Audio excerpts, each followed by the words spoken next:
Hello, everyone, and welcome back to another edition of the Tetracast. This is RPG Site's weekly podcast where we get the site staff together to talk about our favorite genre of video games. I'm your host. My name is Brian Vitale. Joining me, we have Josh Torres. Hi, hello. We have Adam Vitale. Hello. James Glizio. Hey, folks. And Chao Minwoo. How's it going? All right. It is the second to last podcast in July. Of course, I'll start out by saying thank you to the rest of the crew here for covering in my absence last week. Thank you, Josh, for hosting. Thank you, Adam, for putting the site post and the MP3 file together. And of course, thanks to James and Chao for contributing as always. So I was just out of town last week, and thank you guys for stepping up and carrying on without me. Heard you went to a Renaissance fair? Yep. So went to see a little small concert a couple states over. So a little bit of a day drive. We did that on a Friday night, and then we drove to a Renaissance fair in Colorado, the Larkspur Renaissance Fair, on Saturday. So, yep, that was a little bit of a small summer little mini vacation thing. My first Renaissance fair that I went to. Did you dress up at all, or were you the guy that just in t-shirts and jeans? So I have a kind of a silly story. I did not dress up, so I was just the guy in like t-shirt and jeans.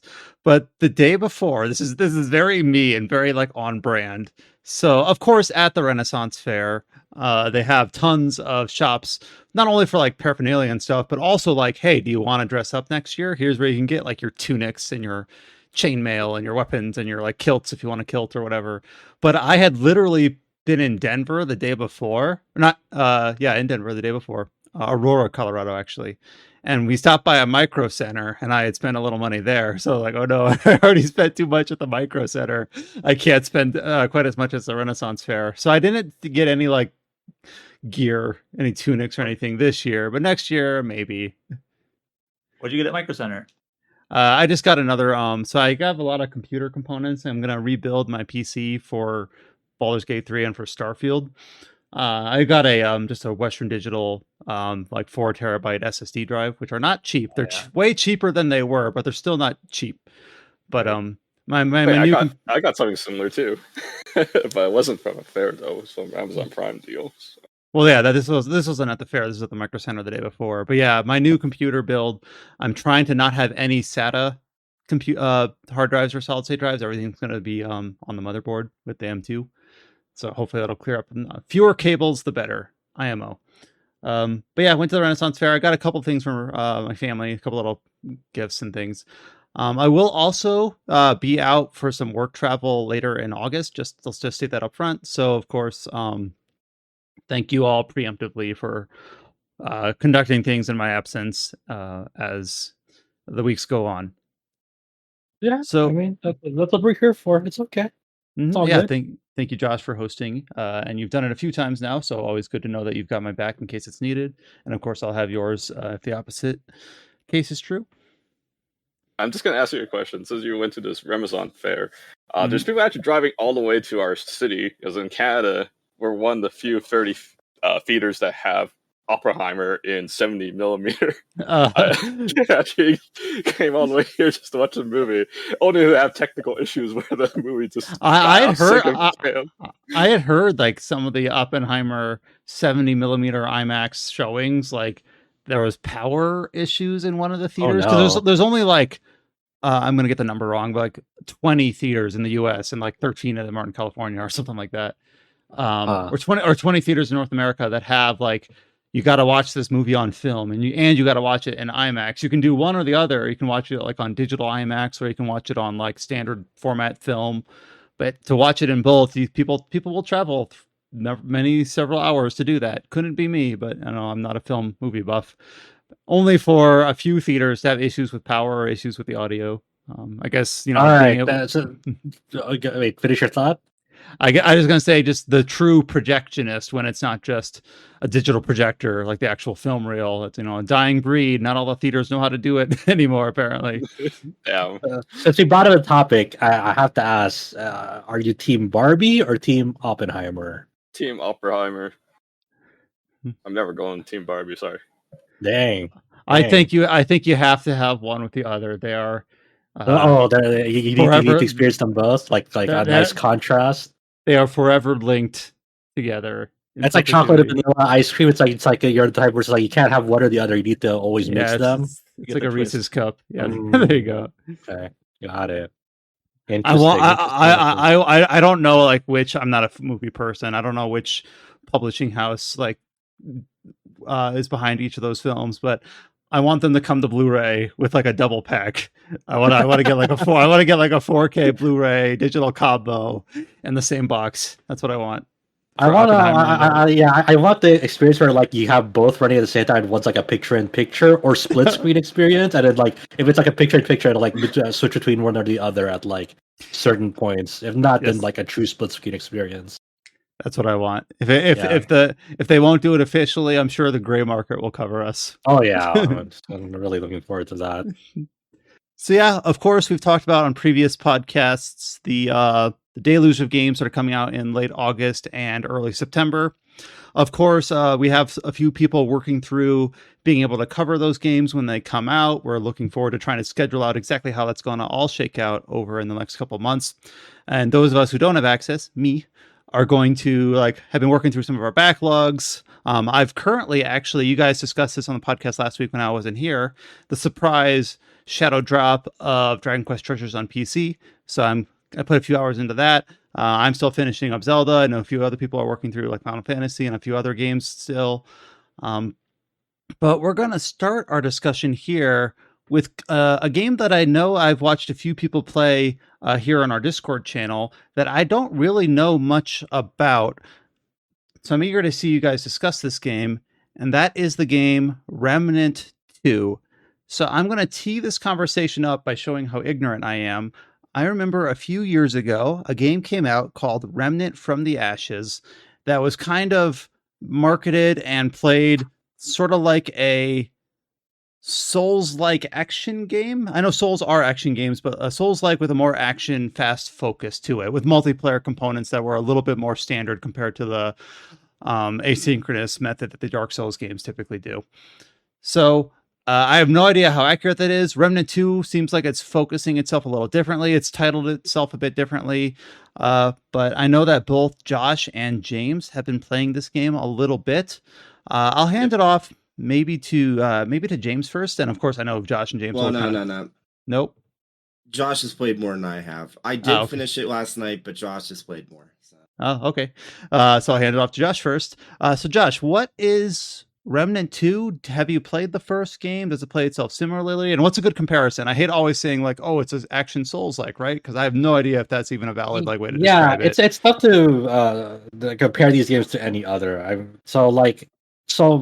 played a good chunk of Remnant for the Ashes. I never fully completed it. There was like a bit of like roughness and unpolished to it, kind of like, you know, there was just something like it was rough for me trying to get through that. Like I played it a bit with it with some friends, but then something came up, like, you know, I had like something to review, I had to bounce off of it because there was like a lengthy RPG that came out around that time, or when we received code.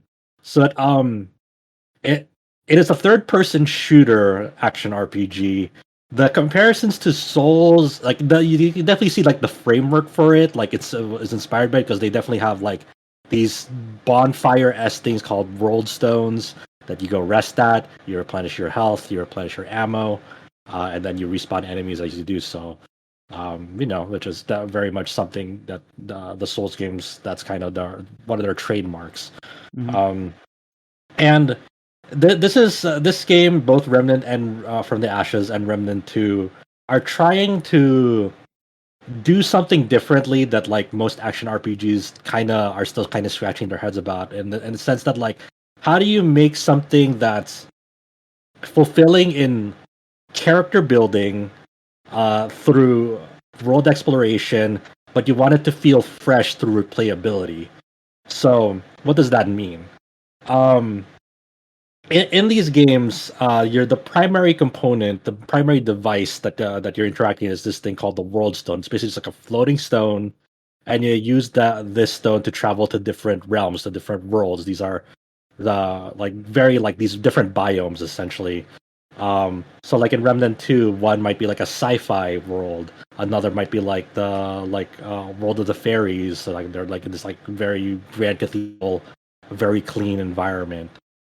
compared to like the sci-fi world. It's kind of like a lot of like a barren like wasteland, but it's kind of like a post-apocalyptic, very dark purple, and then you like kind of visit like these like establishments in that world to like go find things for like a mini narrative there to proceed forward. And the main objective in these worlds, obviously, is to go find like the big world boss there, beat it up, and then you complete you get like a MacGuffin from it, like an item to go take back to like an NPC. And I'm definitely going to be like trying not to spoil a lot of this game, obviously, because this game is not technically out till next Tuesday. But for people who bought the super expensive Ultimate Edition, they have early access right now. So don't worry about like if you're worried about spoilers. I'm not gonna touch too much about that. If you need to if you don't need to have played Remnant for the Ashes to understand Remnant 2. It's a pretty paper thin story, all things considered. It does take place several years after the first game.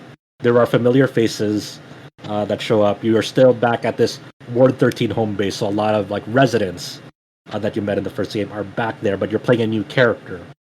And what's different in this game compared to the first game, like one of the first things off the bat is like in the first game, everyone's first world is always Earth.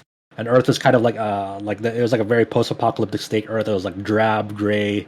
It just didn't look visually appealing right off the bat. So I assume that's like why some people were kind of bounced away as that as well, because the first world was something that was always it just didn't stand out.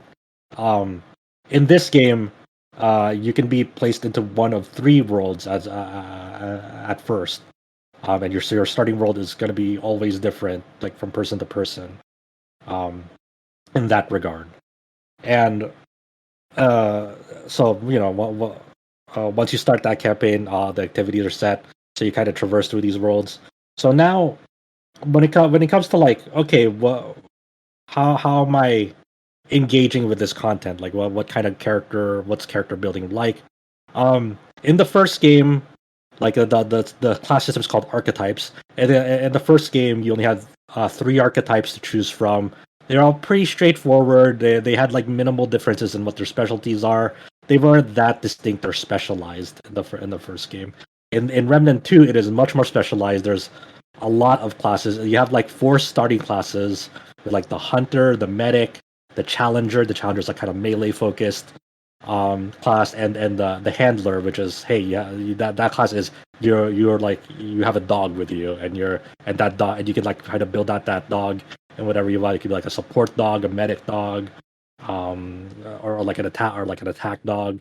So and then if you pre-order the game, like you unlock one of the secret classes early, like the gunslinger, and then there's other secret archetypes in there as well. So it's there's a lot more archetypes in Remnant 2. In Remnant from the Ashes, you can only stick with one archetype at any single time. In Remnant 2, it allows you to dual class. After you make some progress, you're able to like unlock a secondary archetype. So you have a prime archetype and like a sub archetype. And what this means is that as you're leveling up your archetypes, like so this kind of as you're like beating enemies, completing content, you're leveling up these archetypes, and along the way, these archetypes unlock 4 perks, which are like passive bonuses to them that are good for the class. For example, like Hunter, it's like a very sniper, far distance focus class, and one of its perks might be like increased range damage by this percentage, and like aiming down sights for this long will increase your damage even more. That's beneficial for the class. And then Challenger might have like perks that like you increase your melee attack speed, or you increase like your melee damage on that. And these perks, they open up, and they also have they also unlock skills that they can use. These are active skills. They each archetype can learn 3 skills, but you can only select one as your active skill that you can have like your hotbar on it.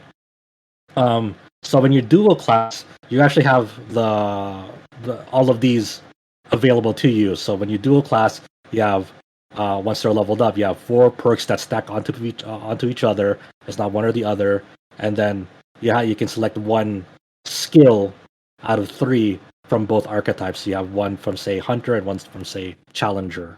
You know, um, so that's kind of the first point of like, okay, what kind of like build do I want? Do I want like a more close range build? Do I want a more far away? Do I want something like a hybrid? Do I want like a sniper medic, for example? So like you want to do a class like hunter and medic, and like the things to consider on that end. Now, when it comes to like what you can equip on your character, this actually makes a huge difference as well. Of course, you have like your standard armor. And there's no armor bonus sets, armor set bonuses like in the first game, which is like that became kind of a big focal point for a lot of people, and it kind of became kind of like a painful thing because if you're trying to get like an armor set for a specific build, you have to go try to like farm this set of armor, and if it didn't drop, you have to kind of like reset like kind of like that realm for your end, and I'll get into that later. But like armor set bonuses were always kind of like a pain in the ass in the first game to go towards. So now they got rid of armor set bonuses, but you still receive armor, but armor is only really affects its armor value obviously and its weight. So like if you equip heavier armor, or it'll give you more defense, but like the stamina penalty for your whatever your encumbrance is will be higher. It also affects like elemental resistances as well. So like if you're going like for a lightweight build, melee build, you want to put on light armor, and so like you're consuming less stamina if you're doing melee stuff. And if you want to do cosmetics, like for appearances only, if you like that, what it looks like, that's fine too. But but it may affect things like, let's say I have an amulet. Like you can equip one amulet and up to 4 rings. An amulet's effect might be like if you're at this certain weight class, it might affect another attribute. So like it might give you bonuses for like being like over encumbered, for example. If you're over encumbered, it might give you like an additional defense buff, or it might give you an additional attack buff, or it might like affect reload speed. There's kind of that makes like what makes accessories and items interesting is like there's a good chunk of them is like a lot of if then statements. Like if you're doing this, then this will happen. Like one of the accessories I found was like, I forgot it was an amulet or a ring, but it's like if you have a shield active on you, it'll increase like your weapon mod power by this percentage as long as you have a shield applied to you. Josh, and so forth. Yeah. Are you telling me that equipment can do more interesting things than like reduce cooldown by 1.5 seconds? All right, so they're a little bit more than stat sticks, huh? Yeah, I mean, okay. That's pretty interesting. It's possible for an RPG to like make its its equipment interesting and exciting to like explore like different things around it. All right, that's pretty neat. Yeah, it is. So like like like even like things like rings and amulets will have like interesting effects and apply interesting effects. They're not just like stat sticks. Sure, there are like a number of them like will be like increase all damage you put out by 7%. But then there's like more specialized ones that like might be more synergistic for like the build that you're going for. Mm-hmm. So on top of that, you're like in the first game you have like a primary weapon, like a secondary firearm, and a melee weapon as well.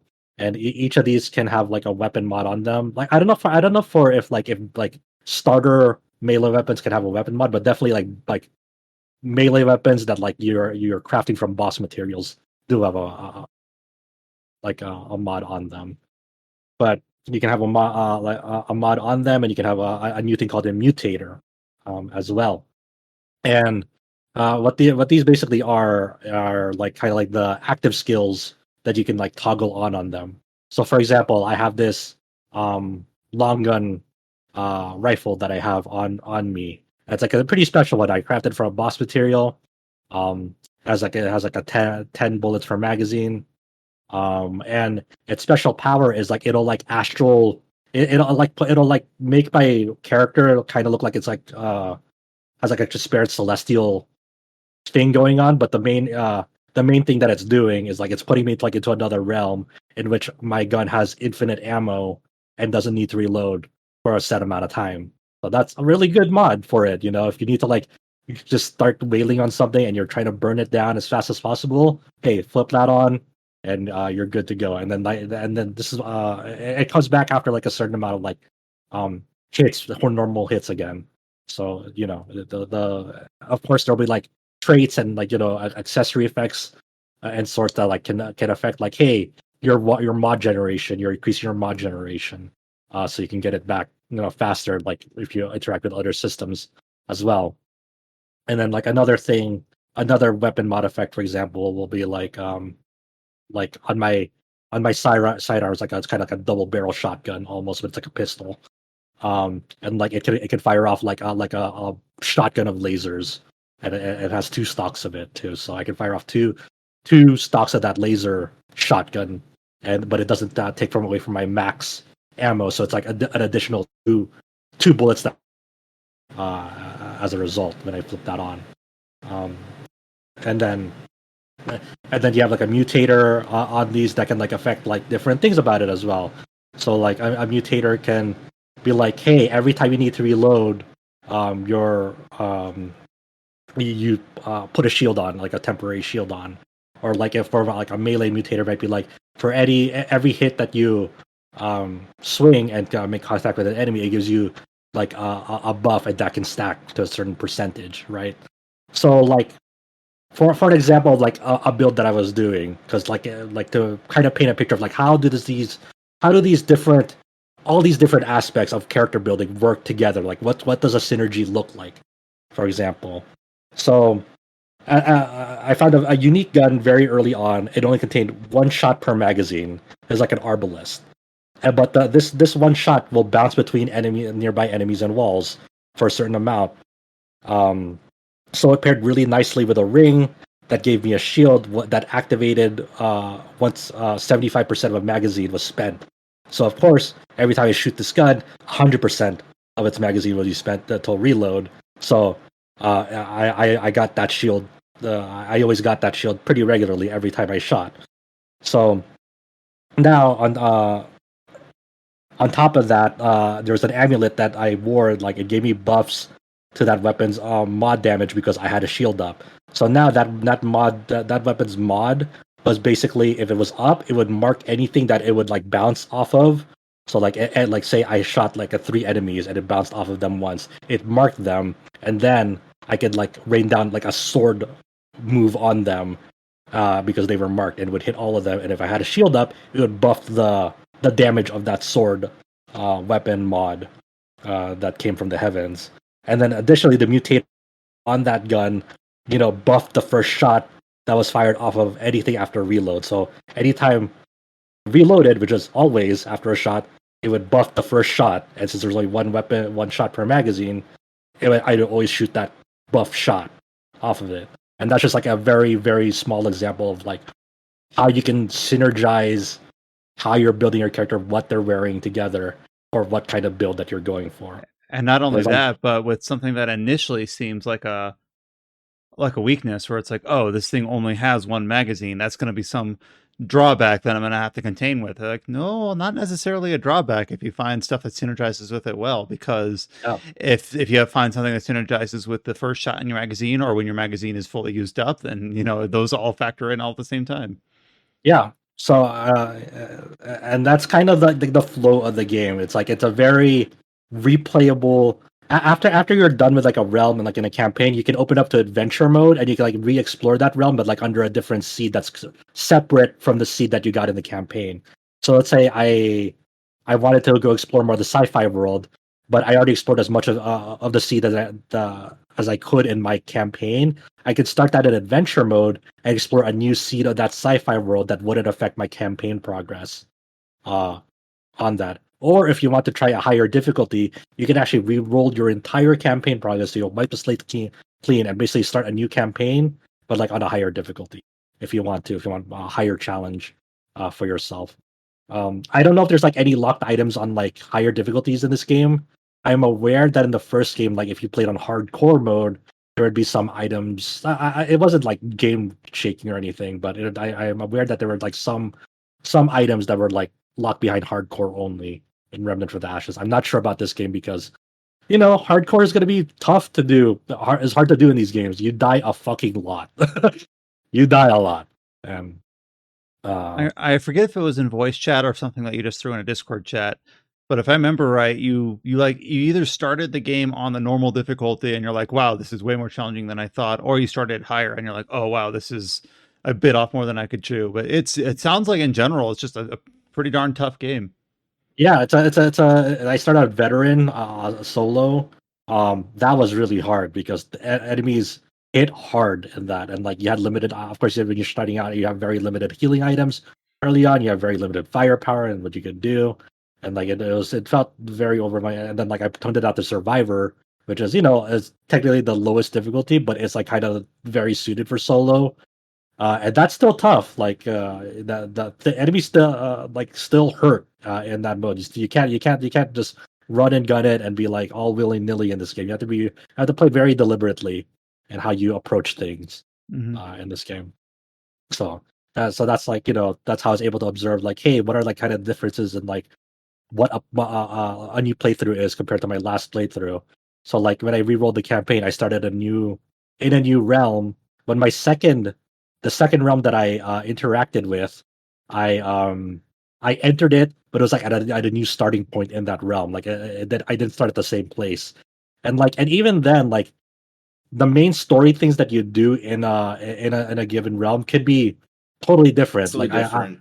For example, there's this one, like one of the three main worlds can be completely, and I mean completely different based off of what the game rolls for you, because essentially there's this like power struggle, and the game can roll you to before the power struggle or after it, and that completely changes pretty much everything about that world, because like the basics of the world itself get changed.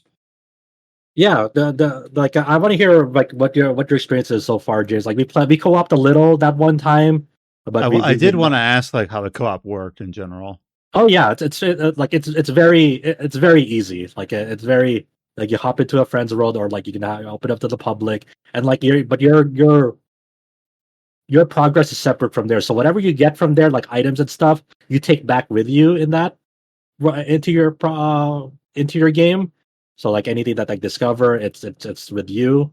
But like their campaign progress, you're progressing their campaign. It doesn't affect your campaign progress if you're a guest. No, okay. Does So help you it's get, similar as being a spirit, and so I hate to do this comparison, but I'm gonna do it anyway. It's similar to being a spirit in Dark Souls. Like you get some materials and EXP from it, but it doesn't affect like where your progress is at. Yeah, because your campaign is unique and your own. It's your own scene, so that doesn't that won't affect it at all. So like even like quest items that you get, that's only for that world, and like when you come back to your world, you still have the quest items that you had on you before you went on into that world. Yeah. So how about you, James? What do you think about this game so far? It's great. I actually did finish it last night. Nice.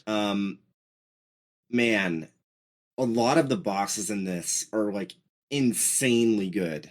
Uh-huh. You're talking, you're talking to me about a certain boss that you encountered somewhat early into the game. That was just like, this is the funniest boss fight I've fucking played. Yeah, and it is. It's like it's early enough that I think we can like mention it, and it's not really a spoiler. But basically, after you finish your first world that's rolled for your campaign, you get sucked into this kind of like Nexus world, and the boss for that world is okay. So if you want to get to the center of it, there's like this like labyrinth sentinel, and what that sentinel is that there's just like a giant, like basically like Rubik's cube that floats up above this like rat maze type thing, and then it splits off into smaller cubes, and then your goal is okay, there's like these white cubes sticking out of the sides of these cubes, and you need to shoot them and not get squished. Shooting the white cubes on any of the cubes that are like actually in the maze means that if that side that you shot rolls over, you can be safe because it makes like a little like divot in the cube. But there's like a whole like there's a whole method of making sure you're keeping track of where each cube is, also accounting for the ones in the sky, that if you stay in one specific, like in any specific place for too long, that'll become a problem. And it's just like a really fascinating boss fight where it's like, it's non-traditional, but it was a lot of fun, and it was like really, really funny, like actually going through it. My brain is Yeah. like trying to remind my other half of my brain. Isn't there like some Mario 64 boss or Mario Sunshine boss that's like the same sort of thing? It's like a rolling tube or a rolling box. They have to find like the divot to stand. It's similar. Mario It's Galaxy has. Yeah, I think it's Mario Galaxy. Oh, okay. So not quite as old then. Yeah, but it's definitely it carries on that series. Like it's very non-traditional. It's not like what you expect a boss fight to be. Like there's like a boss that I had like on my playthrough that like one of its main mechanics is like you can't look at it, like or else you would incur like a unique debuff that builds up, and you can't when it's doing that you can't look at it, but it's also its most vulnerable. When it's at its most vulnerable as well. So it's a pretty interesting um thing going on in that, and that kind of goes for like a lot of bosses this game. It's like very non-traditional, very like unique in like what you have to do. There's definitely certain bosses that are like multiple phases, and like any of these, that's kind of like the nice thing about like wandering into side areas as well, because like you won't always have the same bosses in each playthrough. And there are many bosses I did not encounter in my first or second run through the game. Like that's kind of the nice thing about this game. Is like you just don't really know what to expect when you uh like have a new seed for a realm, and that makes it exciting. Like there'll be like entire areas where you're just like, what is going on here? Like when James and I co-op, there was like this whole section where like we had to like kind of book it throughout it, and like our frames were fucking like dying because like a lot of things were going on in this specific instance. But it was a very hectic thing. A lot of things were breaking down in the environment, and we had to like kind of haul it uh through these doors, because like there's like a looming threat in the environment, and like that feels really cool. And like experiencing that with other people is just like it's a joy. It's just that's how I can really summarize this game. It's like it's just a joy to play. Like it does have like its flaws. Like its story is whatever. There'll be sometimes like you'll kind of get kind of BS'd, like enemies respawn behind you during like a reinforcement phase. And that's kind of sometimes it's kind of BS on like what actually kills you. But overall, it's just a fun experience, and like and it feels gratifying to like explore different builds and different ways you play this game. Like the how I played it solo and how I'm playing with friends right now is like totally different. Like I switched up my archetypes, I switched up my whole accessories and what weapons I'm using, and my whole approach to combat is very different. And like and my modifiers and everything are very different, and it feels really fun to engage with that kind of stuff. So it is definitely a kind of like action RPG feel person shooters, and you like really rewarding replayable experiences in a way that like you're constantly like kind of inching towards like different builds and different ideas on how to build your character, and kind of sort of defining like how you want to play. Like I highly recommend this game. It's just a lot of fun to just play on a moment to moment basis. So it's really cool. It's really cool what Gunfire Games has been going for, and Remnant from the Ashes and now Remnant 2. Yeah, it's really interesting too, because like even on like the forget the exact name of the place, but the very like far future like techno world, Narude, you beat the boss, or actually no, before you fight the boss, you interact with the terminal, and there's just a regular terminal you can interact with, but there's also a slot for something, and I don't know what that something is. Yep.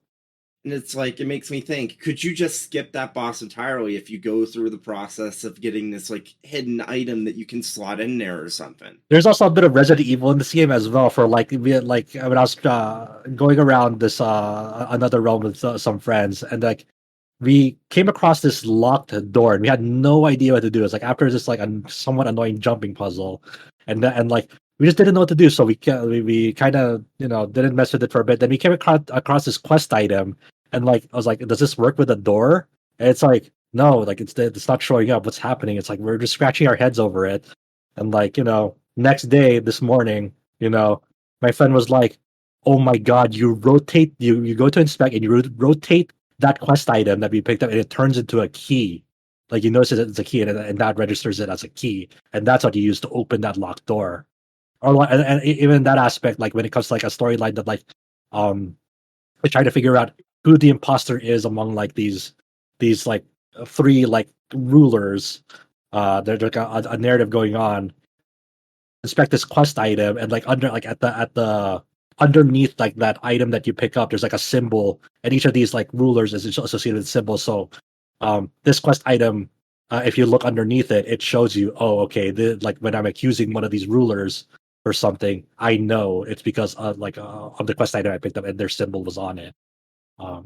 And so like even stuff like, oh, you have to go kind of inspect your items and see what did you miss. You might be missing like a key to something, or like a missing component to something, simply because you didn't like rotate that item around and actually closely look at like what it's do you actually mean by rotate the item, like inspect it, like in like a yeah menu? yeah like you go to the inventory and you inspect it, and then like you see that item up close, and then so you rotate that item in your menu, and then like you'll see like hidden like different details on it, and like might tell you different things on it for certain components of like what you're trying to do in that realm, like whether it's like a puzzle or something.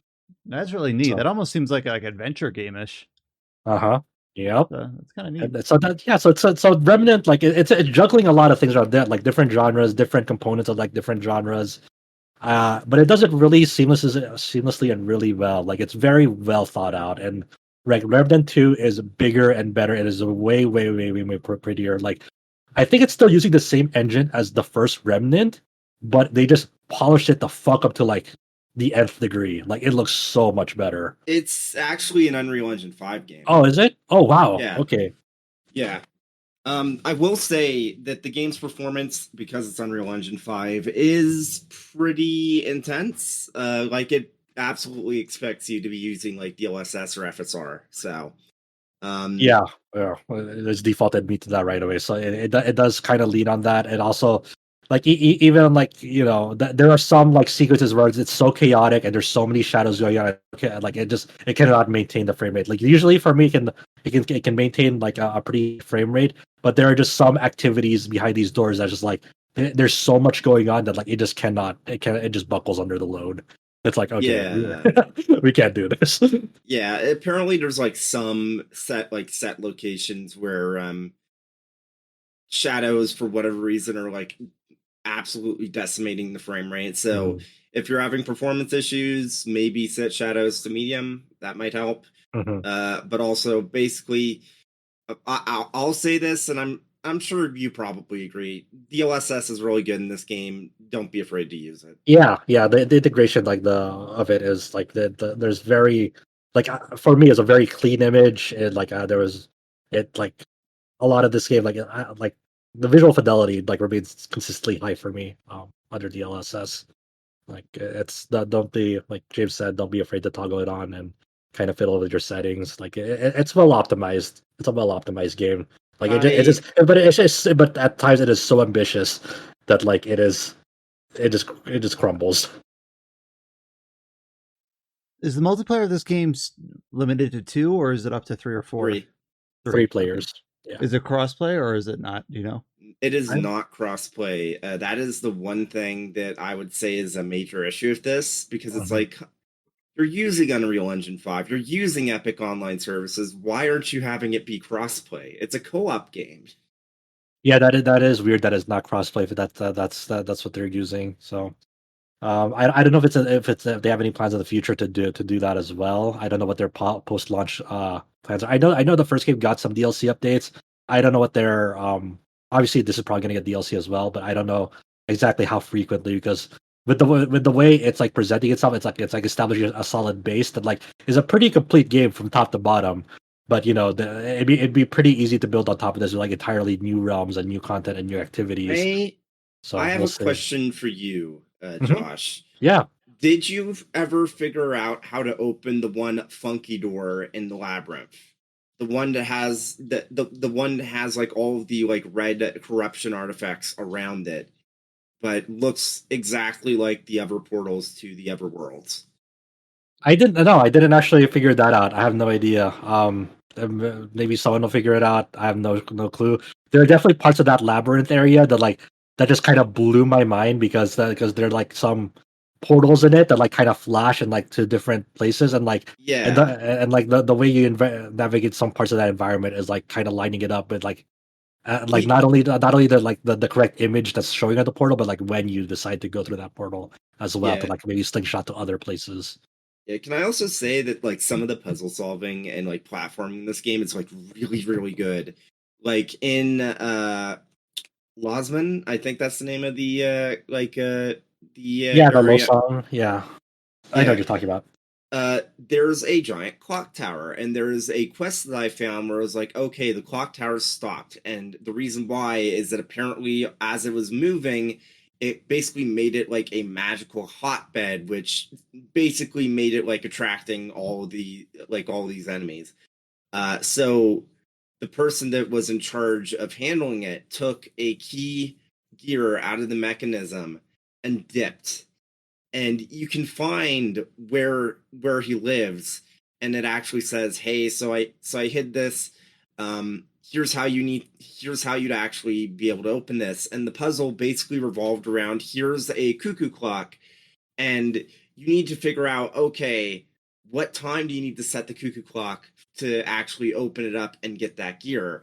And it turns out that you actually need to go to the clock tower and look at the physical, like actual time on the clock tower, and that's the time you need to set it to, well, set the cuckoo clock to, in order to get the gear so you can slot it in and so that you can get it running again, and that'll get you a bunch of cool stuff. Oh man, I've never seen that before. That sounds awesome. I hope I encounter it eventually. That sounds great. Yeah, and then there was another thing in Narude where basically there was this puzzle, like this area of puzzle where it was revolving around, there's these like orbs that you slot into these like kind of units to open doors or supply power to doors. And I was on the bottom floor, and I noticed that behind this statue there was actually a node for one of those orbs, but I didn't know how to get there. So I looked around and I saw, okay, there's a hole in the ceiling behind it, but how do I get there? And it turns out that the trick was you need to hold on to one of those orbs, and there's an elevator going up. But if you let it go up and then jump off, you can look underneath, and there's actually a drop down to the floor below. That's insane. that just reminds me of like one of the earlier things that I experienced in Losam as well, where like there's this event where it's basically a gigantic like a room, like a square shaped room, but like you were talking like this like kind of like this a dude that's not doing well, let's say, and kind of not there in the head, but um what you basically had to do is like you had to get like possessed by like a spirit or a fairy of some sort and navigate that whole entire like square room that's kind of sectioned off by like these sewer canals that slowly raise yourself raise themselves through levers that you hook up, but you have to basically like guide that spirit that's possessing you back to that person, and then you can choose to like hand them over or not, and like you get different rewards depending on what you decide to do. And it's like a pretty intense section as well, because there's like enemies constantly and elites constantly spawning. And that's also another aspect of Remnant from the Ashes that also goes into the Remnant 2 that I remember. Is like it's not only the way that like sometimes you can complete quests that have different rewards, but sometimes how you beat bosses you earn different rewards as well. So like there might be a thing about the boss that like, hey, maybe we can just rush down this boss and not ignore this mechanic. Um, and that'll give you a different reward. So let's say like there's this big root nexus that like that's kind of standing in the middle of this arena, and like you're slashing away in it at like at different HP intervals. Like new reinforcements will spawn, and like the safer route is to like take care of the reinforcements at those waves, and then wail at it, and then after another HP interval, reinforcements will spawn, and then you take care of them.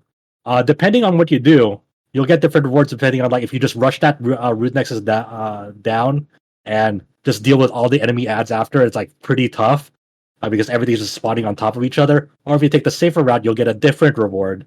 And then obviously going safer. Like it's not even just like one reward is better than the other, because like maybe going the safer route might be better for your build depending on like what thing you get out of it, compared to like rushing it down, which might be like beneficial to another type of build of character.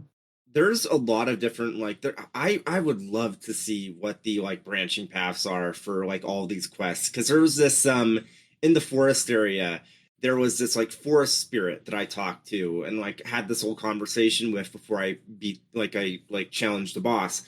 And then when I challenged, and I found out that the boss itself was basically just a shade of her sister, like completely corrupted, nothing else is there. And there, like, after I beat that shade, I was able to talk to the forest like guardian, and I just straight up was able to give them the ring I got for beating the boss. And doing so, I got a unique like crossbow from them as thanks. Yeah, I know which one you're talking about. Yep.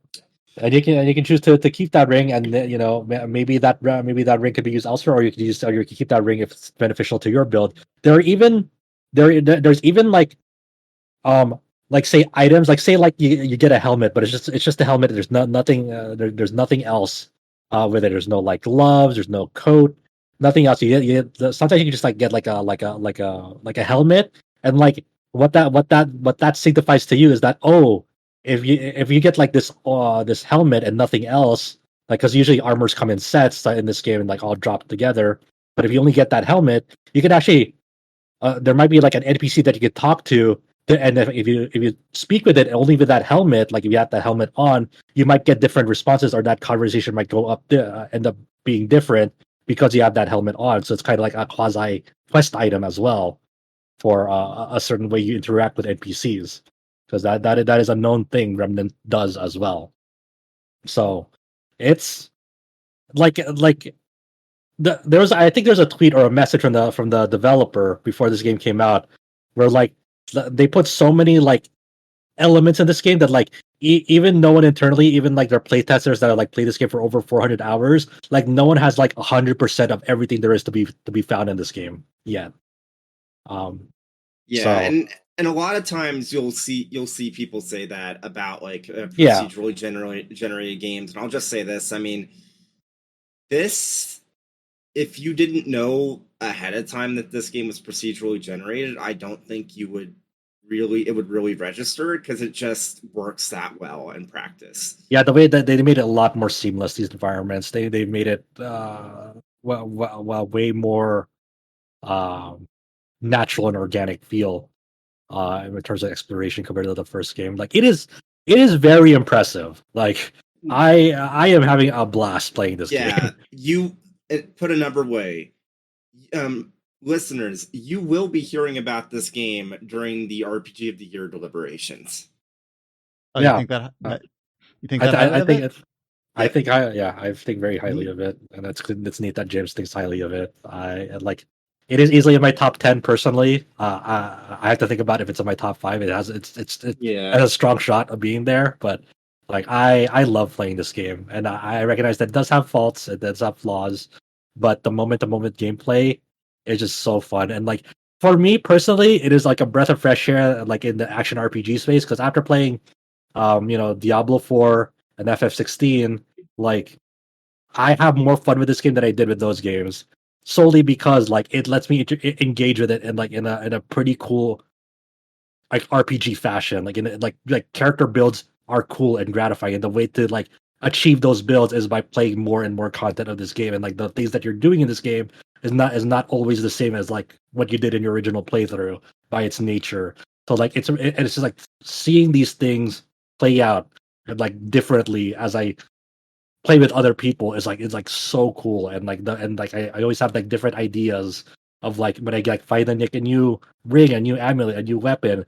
Like I always think about like, oh, I wonder if I could use like this archetype with this like gear setup and like how they would synergize with another, you know. And like that's what I come to RPGs for, is like thinking about those types of things. Of like how can I play this game differently?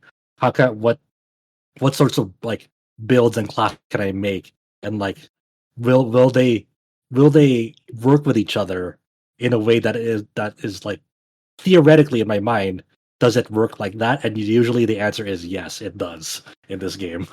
I think Absolutely. the last game that I played, because that's actually not an easy thing to land. You talk about how, there's the screen in quotes, like, games that put like superficial RPG elements, or they have a very rudimentary like trait line or like skill points or whatever. But a game that actually makes it compelling and actually feels like you are assigning something that fits your build in a way that's more than just marketing gobbledygook. The last game that I played that actually did that for me, I think, was actually the Division 2. For as much as we kind of like it's been a while. This is more like a mid 2010s talking point about like the Ubisoft feel game, where they all kind of feel like different flavors of the same idea. But I remember like in Division 2, once you decided like what sort of weapon you wanted and what sort of build you wanted to do, you'd want to find like gear sets that really amplified. Okay, I'm going to do a build that focused specifically on burning. Okay, when I burn enemies, this gives me additional properties. Okay, this is something that assists me in that specific type of gameplay. And the way that you're describing the system in Remnant 2 makes me think of that as something that like, all right, this is something that does it more than just skin deep, and actually feels like it's rewarding to like tinker and play and find something that works for you. And sometimes you'll try something and like, oh, that doesn't work that's not as effective as I thought it would be. And then sometimes you try something like, oh, actually this might actually have something here that actually is really, really effective. Yeah. And just it's a lot of experimentation, a lot of tinkering, a lot of just no two people's builds are going to be the same in this game. People value very different things in how they want to play those games, and this game rewards that and encourages that. Are we going to do a formal review on the site, or are we just going to leave it as like podcast impressions? Or do we not know yet? I have a review draft up that I already sent to Adam, so it's in the works. Yeah, gotcha. I think very, very highly of it. Surprised. Because I know I was out of town for a bit, so I wasn't following all the conversation. But sometimes games like this crop up and are like, should we do a review for that? I don't know, because we don't have infinite time and there's not an infinite number of us. We got to pick our battles. Well, and yeah. Nope. Yeah. Go ahead. But thankfully, if Josh hadn't done a review, I probably would have. Yeah. Thankfully, this game is it doesn't feel like it's wasting your time as well. It's not like an epic 50+ hour campaign. It's like 15-20 hours for the average first campaign. I'd say. Yeah, first campaign, and and they can always but like the replay value of it, if you want to see more, is that will take a lot of hours, because if you really want to see what more this game has, that you're not going to stop after your first initial playthrough. You're going to keep on either rerolling a campaign or doing adventure modes of the realms that you explored, or joining other people and seeing what their campaign progress is like, and so forth. So it's up to you how you want to play this game. And the nice thing about it is, like, if you're on the fence, it's not fully priced. It's just $50, for the full game. And for what you're getting out of this game, that's kind of a steal compared to like other releases that are like at $60-$70, honestly. Yeah. Remember when all PC games were $50? That was just a full price PC game. Yeah.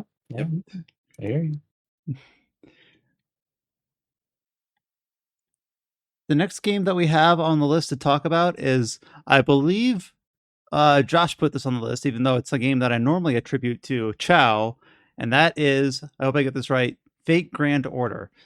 So this is the mobile game in the Fate universe that Chow, as far as I understand, plays all the time but doesn't really like. That's my impression.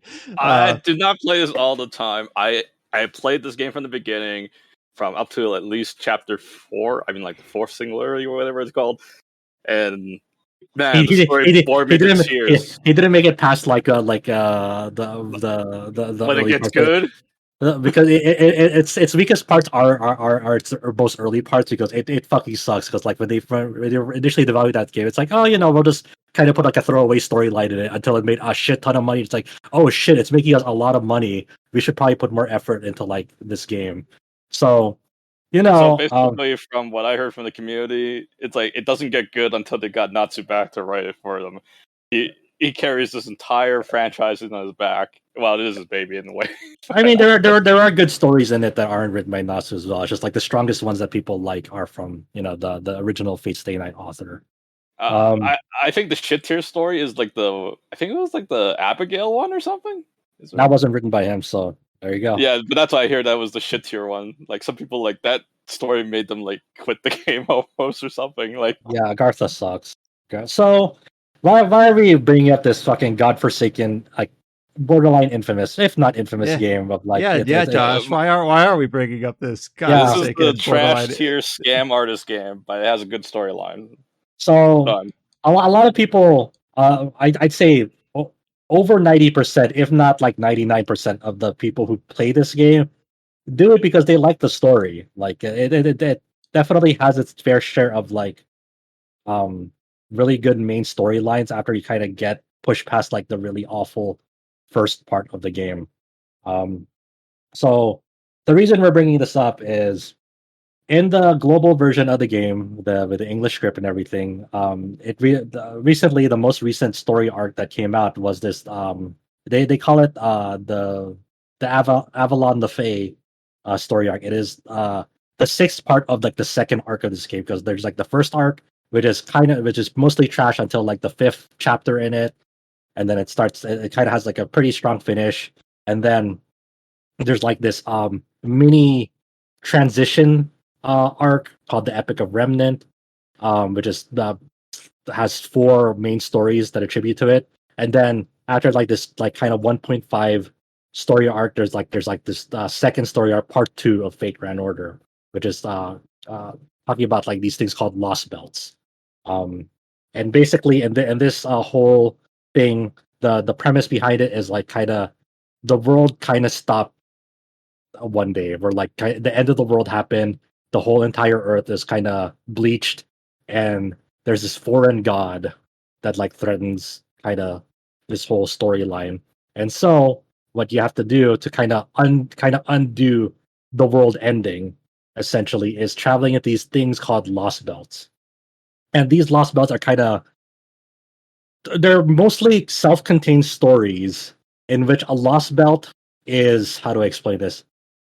It gets weird. Lost belts are basically entire timelines, alternate timelines of the entire history of Earth, and like a big what if something that happened ended up differently, and how this whole timeline would go. So what the fuck does that mean? So let's say I'm trying to think of like Fate has 3 routes, and all 3 is canon. No. So like let's say Greek mythology, the Age of Gods. You know about Ragnarok, you know about Odin, you know about all sorts of stuff. That's Norse mythology. That's Norse mythology. Sorry, I'm getting my fucking mythology. Norse mythology. Yeah, let's talk about Norse mythology. Ragnarok, Odin. It's a Celtic. It involves the Celtic mythology, and so forth within this Norse mythology. I'm getting it all fucking mixed up. But basically, imagine what you remember about like the Norse mythology in the midst of Ragnarok. What if a Ragnarok kind of happened too early? What would happen to the entire Norse mythology that if Ragnarok came too early? I think everyone dies instead. That's my philosophy of it. And then another one, another lost belt could be like about Indian mythology. You talk about the concept of reincarnation, Hinduism, Buddhism, and then in this lost belt, the entire world is reset in this lost belt every 7 cycles, or every 7 passes. How do I fucking explain this? Because I'm relying on like people who are understanding like how the cycle of death and rebirth works. And like in Indian mythology, there's this whole concept of death and rebirth, and it's done by certain cycles of this mythology. And the way this lost belt works, it's actually like a literal conceptualization of that, where like in the beginning and during rebirth, it's all nice and like if there's spring and everything is flourishing. But the longer the cycle goes, it's kind of decaying over time to the point where like eventually death and famine is very prevalent, and eventually goes into the point where like it starts in a single blink of an eye, everything perishes and then is rebirthed again once that full cycle is complete. And that is like the how the Indian Lost Belt is kind of built upon. So there's basically big what ifs in history of like, what if a certain thing happened at that point and it was very different from how we understand it in myth, and how it would end up. It's very confusing. It's kind of laid out in a more better fashion in long form storytelling. I try to give you the big like kind of try to catch you up before we even get into this, right? It sounds like a little too big for my brain to process. I played Valkyrie Elysium. I got the gist. Yeah, so it's basically divergences in like in myths and in legends, and what would happen if there was a big divergence, like how would that go, essentially. And that's what these lost belts are. It's like timelines that shouldn't exist, and you have to kind of prune these timelines to kind of recorrect what they call proper human history. So basically restore the world state as we know it right now. So there's an ongoing storyline in this arc, and finally we reach this sixth lost belt in Britain. And once again, these are most of them are like 85 to 90% standalone stories. So like you can actually consume it without knowing too much. Obviously there'll be some storylines in them that kind of feed into the overall narrative as well. So if you're saying like alternative Britain, so is it like alternative like King Arthur and stuff? Is that so I'm gonna try to keep this as spoiler free as possible, but note that there will be some spoilers for people who are still reading this and might be listening to us and like, hey, I haven't finished this Lost Belt. So to make these people understand, I will have to spoil some parts of it. It won't be big, but yes, that there is one of the main mysteries in this British Lost Belt when you first come to it is, why are things the way that they are? Because this is a version of Britain that is ruled by fairies, and class in it. Humans are basically the slaves to fairies in this realm, and fairies come in many forms. Fairies, I'm sure when you're thinking about fairies, you're thinking about like what looks like a person but they have wings, or sometimes you might be thinking about a fairies like, oh, they kind of have like a different colored, like green skin. They're peace loving. They have wings. They're kind of annoying when you see them in other stories and so forth. But that's like one clan of fairy, because in this fairyland of Britain, there are 6 clans of fairy. You have like what we might think about as like the Wing clan. There are other things called like the Fang clan, which are basically beastmen, but they're still considered fairies. You have a clan of fairy that's like the Wind clan. You have the Mirror clan. You have there's like another one other clan, Earth clan, that I'm thinking of. So your group of people kind of invade this British Lost Belt, and you don't know what the fuck is going on. You basically it kind of starts as an amnesia story at first, where like you land on you come up on shore, and you drift into the nameless woods, and your group, which is like your main character, Mash, which is kind of like the poster girl of Fate Grand Order, and Da Vinci. It is not Da Vinci as you know it. It's more like Mona Lisa, basically. Yeah, it's the idea. It's kind of like their interpretation of Da Vinci, in which like this is what Da Vinci aspired to be, which is to be the Mona Lisa. So like the Da Vinci in this game is kind of like the personification of Mona Lisa, but like because of the story, like like at first it looked like the Mona Lisa like a mature woman, but then like things happened in the story, so now it's kind of like a young Da Vinci is now a young girl in this game, at the start of the second arc, actually. So that's kind of like your main group, and then for whatever reason, like this will get explained, in the story. But like Tristan from the Knights of the Round Table is also like is preemptively summoned. Like even though they weren't trying to summon him, he's kind of gets summoned. So you all drift into the Nameless Woods, and you soon like kind of get wrapped up to this fog, into the point that like you get separated from each other. You don't remember each other anymore. You kind of wake up in this tent in this like Nameless Woods fairy village, but everyone has lost their memory in it. Um, so it's like humble beginnings. You meet an alternate version of who they call Altria in this game. So for people who don't know Fate Stay Night, in Fate Stay Night, you meet you summon King Arthur in Fate Stay Night, but King Arthur is a girl in it. And Fate's interpretation is like what if the myth of King Arthur, instead of being King Arthur as being born as a man, they were born as a woman, but because they have to undertake the responsibility of becoming the next king of Britain, the residents of Britain would never agree with a female ruler. So King Arthur in the Fate's interpretation is like, what if King Arthur had to hide being a woman? So like they were born as a female, but they had to hide it from everyone. So they come off as like having a more boyish look to them. So they have to present themselves as a man to everyone to undertake becoming ruler, in Fate's interpretation of it.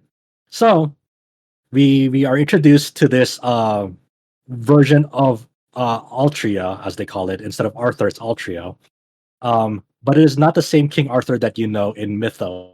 It is a version of Altria that that is very young and had to undergo their pilgrimage first. So like before they even like become ruler, in this version of Britain, is already different, because the ruler of this Isle of Britain is Morgan, and Morgan in Mythos is King Arthur's arch enemy.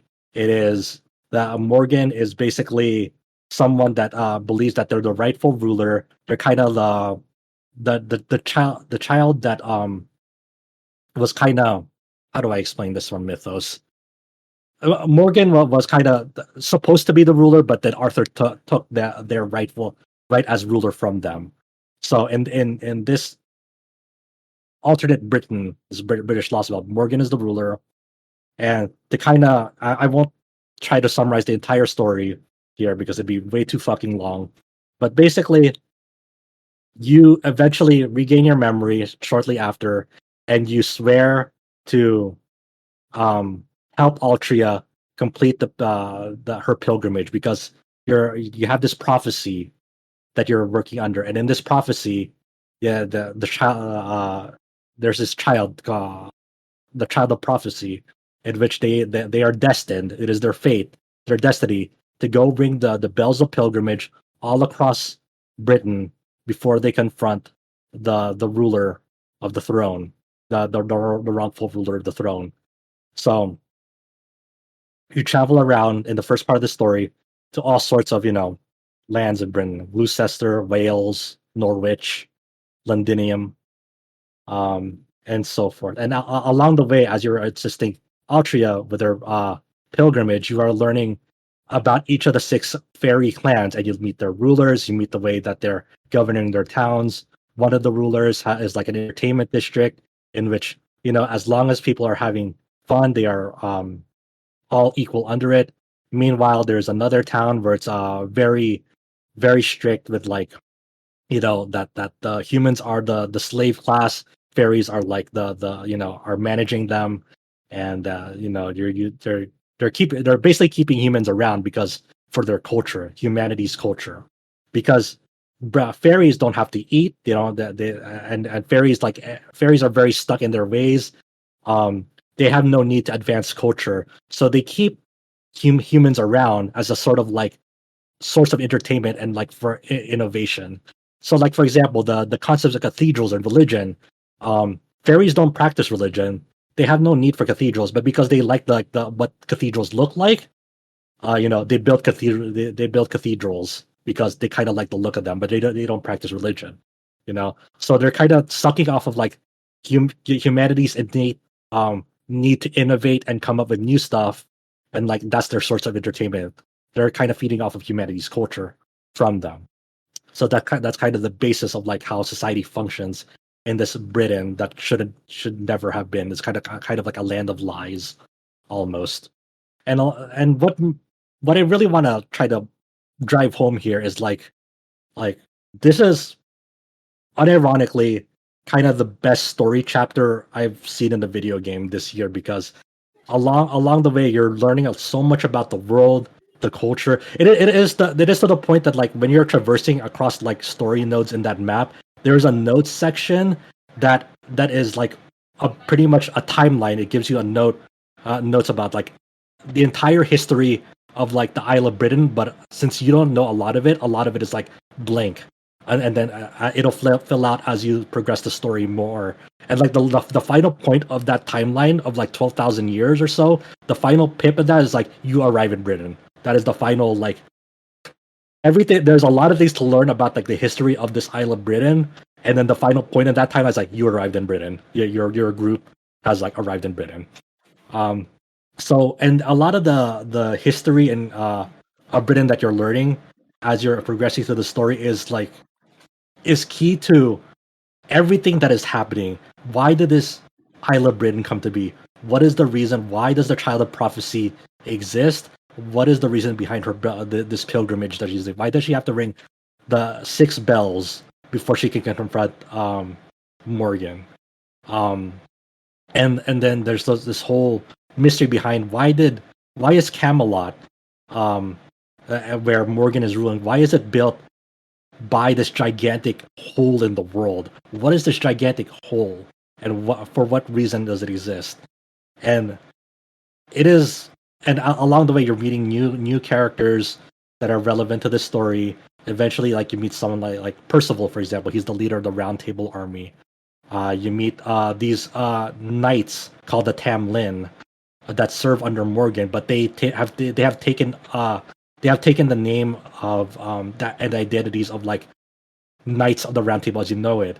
So like Tamlin Gawain, Tamlin Tristan, Tamlin Lancelot. They are loyal servants to Queen Morgan, but who are they? What are their true identities? Why did they even why even have this system of Tamlin names for them? And that's all thoroughly explained as well.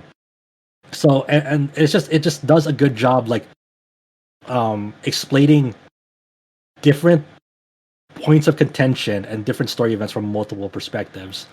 Like there is a specific storyline between Tamlin Lancelot and one of the heads of the clans, Aurora, and kind of the true identity of Tamlin Lancelot and how they were found from their perspective and how they felt about it. And then later on, you kind of get Aurora's perspective and like what seems to be like kind of like a really, really wholesome like story point from Tamlin Lancelot's perspective is definitely more twisted in Aurora's perspective, because Aurora comes off as a very reasonable fairy at first when you first meet her and from like outside glances and from your perspective, but then you start learning more and more about her from other perspectives and how even she even sees herself and what her ability is.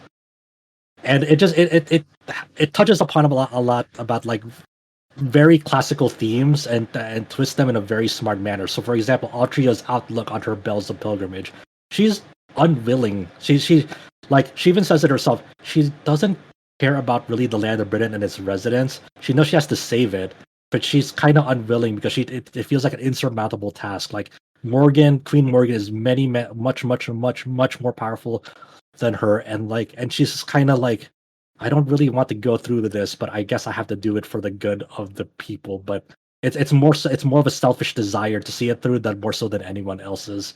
And the story really deconstructs and really goes and analyzes over like the whole concept of like an unwilling chosen one, because like yes, she is the chosen one, but does she really want to go through it? Because like she knows what she's striving towards, and you don't know that for a very long time. But as you kind of unravel like the layers and layers of like why she has to undertake this journey and what it means, like you understand like at the very very far in, it's like, oh, this is the reason why she was so unwilling to do this and why she was so hesitant to do this, and like she sees it through, but it kind of sucks that she has to do this, and you understand why very early, like way later on. And this is not even touching upon like big story relevant characters like Oberon, Gareth. Like who are they? Where do they come from? For what purpose are they here, and what purpose do they serve? And it does a really good job introducing new characters and introducing arcs and relationships. And it feels like they're not just throwaway. They have they're not just narrative beats, they're not just narrative tools. They all have like their own arcs that they undergo and they see through in a pretty convincing and natural fashion. Like the script for this story, for this storyline, like the original Japanese script is like the people have done like kind of how many characters, how many lines, how many like the entire length of the story is longer than the Lord of the Rings trilogy, and it's I just remember like seeing that on Twitter. Yeah, I didn't realize what they were talking about, but now that you've kind of teed me up and kind of described it, like what this is, like, oh, okay, that's what they were talking about. That's crazy. How long does it take a playthrough then? If it's that like that dense? I don't know my exact playtime of like just reading alone in it, but it's easily like a 45 plus hour read on text alone. That's a very long read. But would that be way longer because there's probably like battles and all that stuff that you have to deal with? There's still gameplay nodes that you do undertake as well. So obviously the overall time is going to be very long, and I'm just really really impressed by like how everything is introduced, is fleshed out, and it's not even more equals good and more is better, right? Like it's very easy to like fall into that trap of like, oh, because it's so lengthy, like so more is better, right? And it's like no, it's like it makes smart enormous length to really dig into why things are not even just why things are the way they are, but like how the characters feel about it, what they think about it, and like and because of their backgrounds, why they view the world of the way that they do, and it makes smart use of that length, and it feels cohesive, and it feels so fleshed out and well thought out, and like I wish I could really put into like words right now and even to the text, like to even like do it justice, pretty much, because it's just so well thought out. I don't know how else to really describe it. Like there's even like a whole storyline between like Percival and Tamlin Lancelot and their relationship, because like they're kind of childhood friends, and why things had to end up that the way they are, that they're now fighting at each other, how they both like kind of um see that like they don't really cry and whine about it. They're just like, this is the way that things are, and it kind of sucks that we have to do this, but this is the way that things go, and I have my responsibilities, you have your responsibilities, and it's just that's how things are. I can't turn my back on my people, as like how you can't turn your back on your loyalty to the queen, because you know you have your own reason for being loyal to the queen. And then I think about like kind of just all the tragedies that happen in this land that's not meant to be. um and there's not even touching upon like all the crazy shit that goes down, um narrative beats, because that there's like halfway through the story, there's a calamity that occurs on the city of Norwich, and you're trying to drive it back, but in the prophecy, it's saying no, Norwich is wiped out. Like it can't like this calamity does not start until the child of prophecy steps foot into Norwich, but the child of prophecy has to step foot into Norwich to ring its bell. So but So you don't know that. This has to happen, basically. Yeah, pretty much. Like you don't know that. Like that part of the prophecy is not known to you. Like Oberod is keeping that under wraps because he knows that like if you knew that part of the prophecy to to Altria and your characters, like you wouldn't step foot into there because like you don't want that calamity to happen in there. So that's why um he knew that the calamity would begin, but only when the child of prophecy steps into it. But he purposefully um does not tell you that. Why does he do that? Why doesn't he do that? Who knows? He's a good guy, right? What? Why aren't you telling us that? So things happen to Calamity to the point that like something a big narrative major shift happens, and like you finally get reunited with Mash because you and Mash are separated for a good chunk, and she's kind of going through her own personal story as well in this arc. And something happens, and we're just as you're reunited with her, she gets teleported right away because of one of Morgan's treasures. And the things that you learn to where she's teleported like fills in a lot of like why is Morgan the way that she is? Why did why did she become ruler? Why when I'm talking about like the chronology of this world and like the notes and the timeline that like you're presented, it's like there's two different eras. There's the Fey era, and then and then eventually the Fey era ends, and like the era of the High Queen begins. So you can think of this as BC and AD. So there's a very specific reason for why the Fey era ended and why the era of the High Queen begins in this, and understanding the chronology of like events that happen in the Fey era into the era of the High Queen and what happens in the era of the High Queen is pretty key into why everything is the way it's supposed to be in this version of like Britain that's all wrong pretty much. And I'm just really, really, really impressed. Like I could go on and on about like why I like this, but I just think it just does a smart job of like combining different like narrative, not tropes, but narrative tools that like other stories have presented, and like it juggles so much and yet still pulls it off between like an unwilling chosen one. You have this cold ruler, and we deconstructs like why Morgan is a cold ruler and the way that she is. It deconstructs like um, even the fairy clan heads of like why they are the way they are. Why is like the head of the Fang clan so um so fiercely loyal to the queen? They have history, and like he's still well respected, even though he's a hot. He's still well respected, like kind of one of the key founders of like why this fairy society functions the way it does. Um, it's also a good character study of like God, so many characters. It's a good character study of like just Altria. Altria is such a fascinating character in it, and like I'm just I don't know. I was blown away.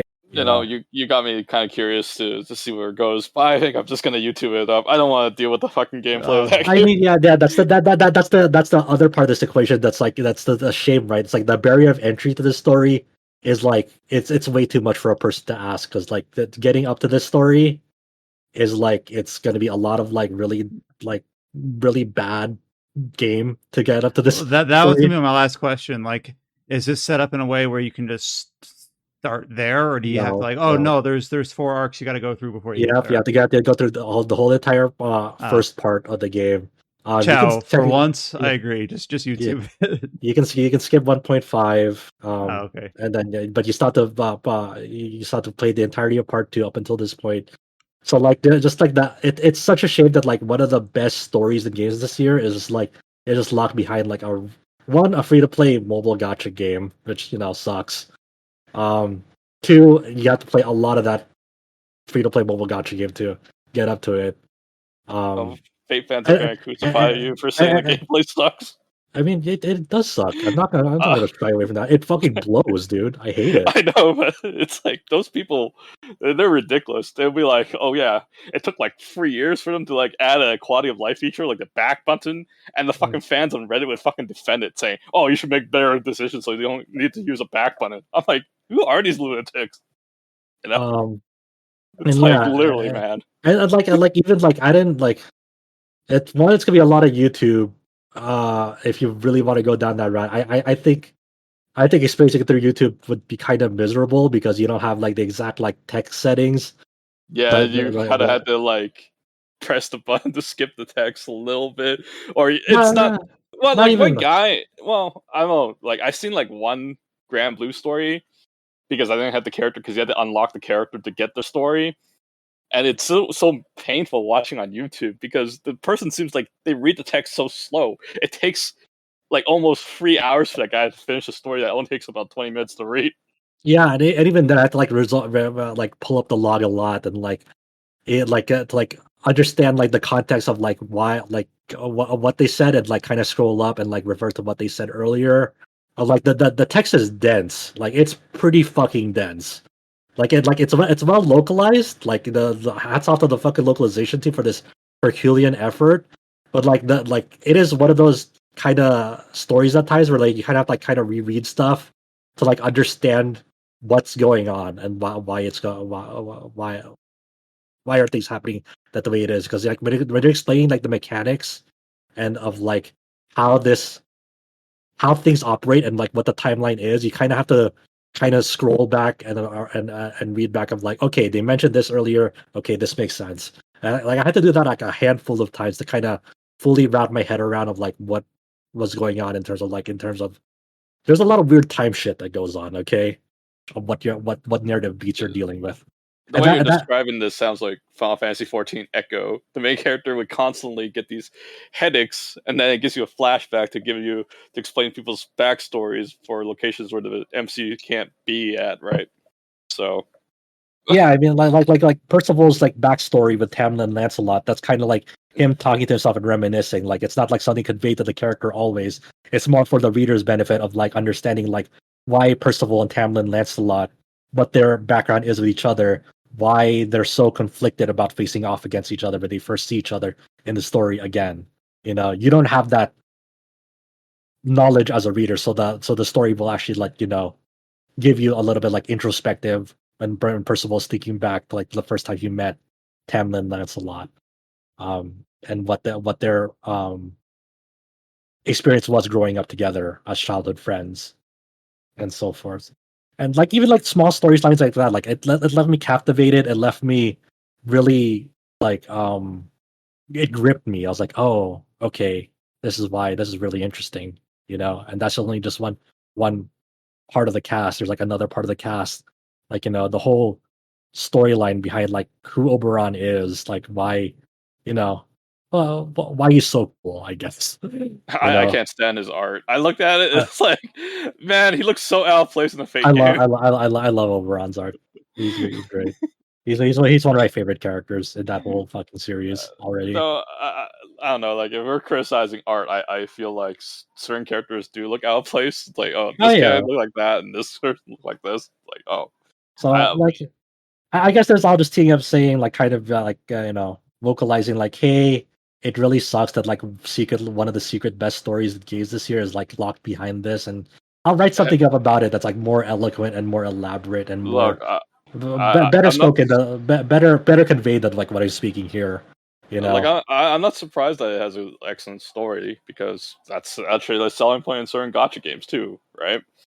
It's like people just seems to like turn off because they heard it's a mobile game. They can't possibly have a great story.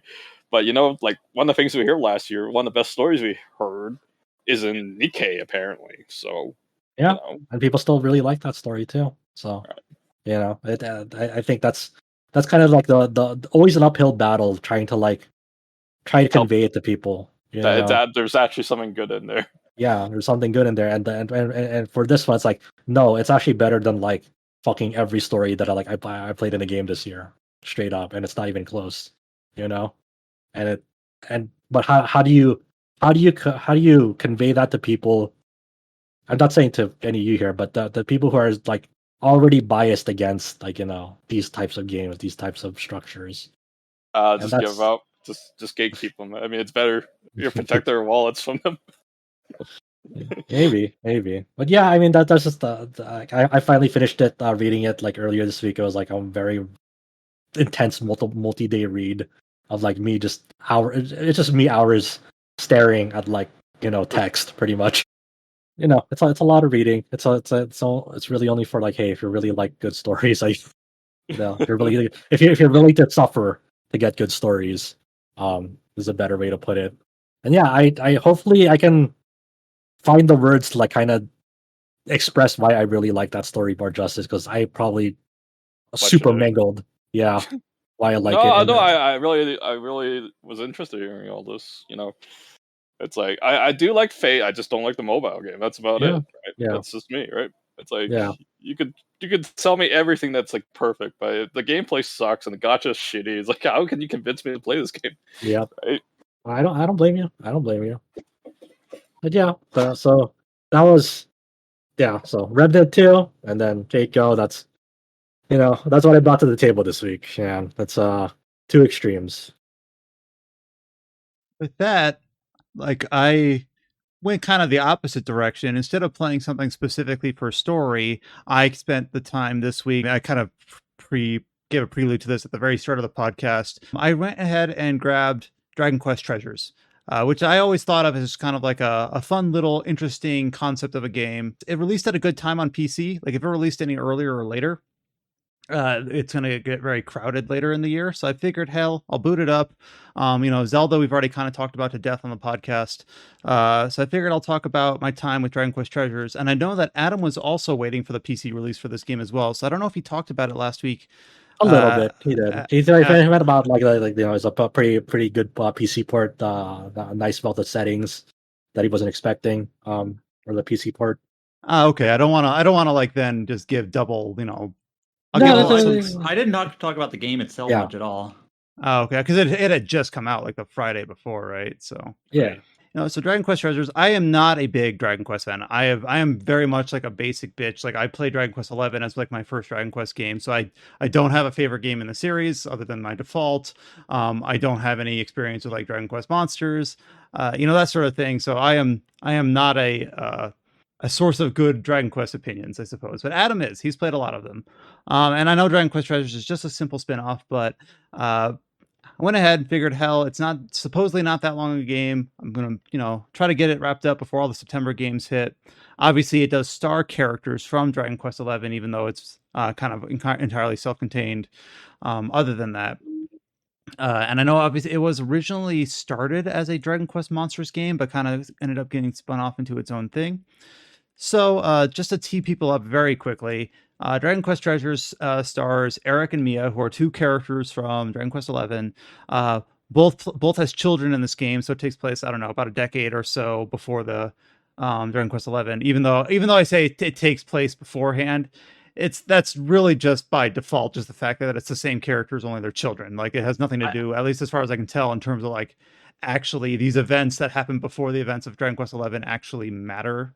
It's not, as far as I can tell. It's not like, oh, this is canon and this is exactly what happened to Eric and Mia before the events of Dragon Quest XI. It's just kind of like some interpretation of the childhood of these characters, right? Semi-canon, like it doesn't really matter. Mm-hmm. Yeah, this game is it's got a lot of like dialogue and characters but it's story light in the terms of like telling a narrative. It's more just for like the flavor of it, for interacting with like interesting people. But in terms of like, this is a plot progression, a climax, a denouement after that. It doesn't seem like it's really that sort of game. So Eric and Mia basically they're on board of like a Viking treasure ship, but they decide, hey, we want to get treasure of our own because we're young and we want to prove that we can do it too. We're just as good as everyone else on the ship. So after some initial events, they basically find themselves on a series of floating islands, which I kind of knew about from the marketing. But one thing that I had either glossed over or forgotten from the marketing is that like these floating islands are like They're kind of like, this is going to be a very silly comparison, but it's where I'm going to go. It's kind of like the Bionis and Mechonis of Xenoblade One, where it's like the husk of two fighting titans. Only like you're like crawling around on their heads and on their backs. They're dragons in this case, and it's a very simple premise. Very early on, you find like a mural, and it's like there's these legendary artifacts called the Seven Dragon Stones, and there's like all these different treasure hunting organizations that are trying to find all the treasure on these islands. The cream of the crop being these treasure stones. What if we were to create our own treasure crew and find them themselves? And it's like, yeah, hell yeah, I want to do that. I want to find their 7 dragon stones before everyone else does. And then there's just like, so like, well, cool. What do you want to call our gang? And the default name is like Team Treasure. And I'm like, sure, I'll go with Team Treasure because I'm not more creative than that. And then one thing that actually kind of surprised me that I wasn't expecting is that the first like 90 minutes of this game are pretty like scripted. Like it's a lot of tutorialization. It's not too overwrought. I know I might say 90 minutes of tutorial and people are like, ooh, that sounds terrible. But it's actually pretty well paced, and it exposes you to a lot of the ideas pretty quickly in a pretty natural way. And then once that clears up, once you finally like get the game opened up to you, it kind of just lets you go. And it's a thing that I say all the time on this podcast. It's just like the game just shuts up and lets you play. It's like, all right, you've met a bunch of characters, you kind of know what you want to do. There's a bunch of different tasks that you can kind of do. There's like a main quest. Like there's like it's got a quest log like any good RPG, and these are like kind of like subdivided into like rail car quests. There's rail cars between the islands, and adventure quests, and like side quests or like little daily tasks. But the main quest basically will have like generic options for you, like improve your treasure rank or recruit certain monsters or things like that, where basically you're going to accomplish multiple objectives just by picking a location, pinning it on the map, and just like heading out and going that way. So this isn't like the sort of game that you can just critical path. Like I'm going to just ignore the side objectives and just follow the main waypoint, because the main waypoint, there is no main waypoint basically. Yeah, it's just kind of like find treasure, recruit monsters, do some side quests, unlock different capabilities. Like you'll have like a home base, and you'll unlock different shops and different capabilities on that front. You'll find different team compositions. Eventually you'll be able to like have your team that's so you play as either Eric or Mia. They're just stand-ins for each other. It's basically just do you want to play as the boy or the girl avatar? And then you have 3 monsters that join your immediate party, and the monsters will have obviously like different spells and capabilities, and then also like different traversal mechanics. Like the ones you have early on are basic slimes that you can like bounce on to jump higher, and then you get a basic Dracky-Bat that allows you to glide farther.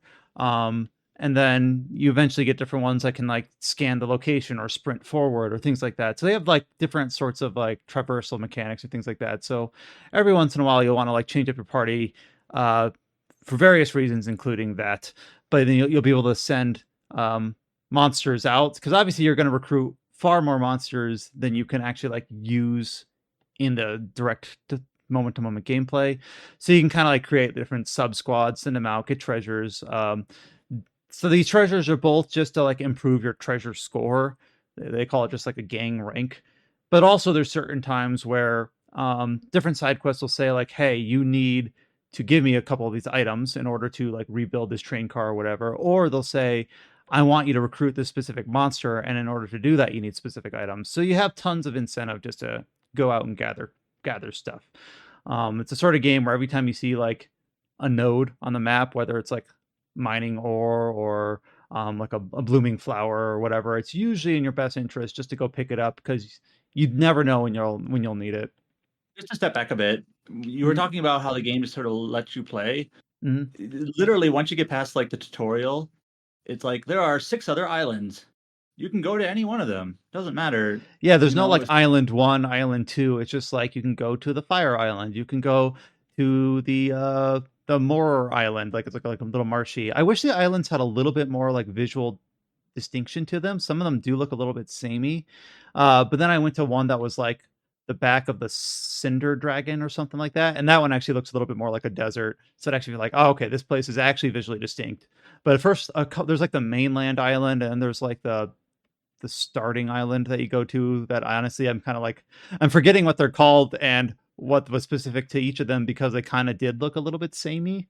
But in general, like the game obviously is not How could you forget the island called Patternoggin?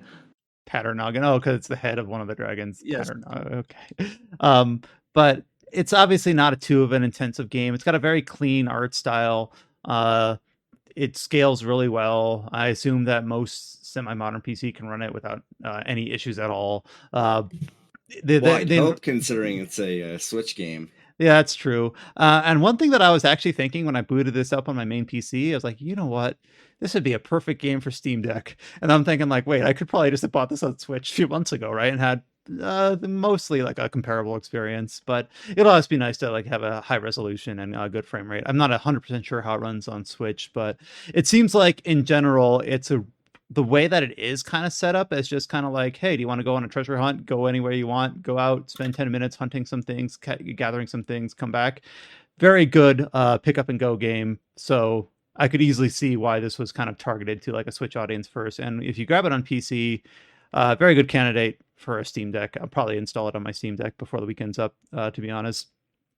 Yeah, it is verified, so yeah. And can I just say that Square Enix has been surprisingly really good about supporting Steam Deck, at least on the games that they release on Steam. Like in general, like pretty much, yeah. I played Live Alive on Steam Deck.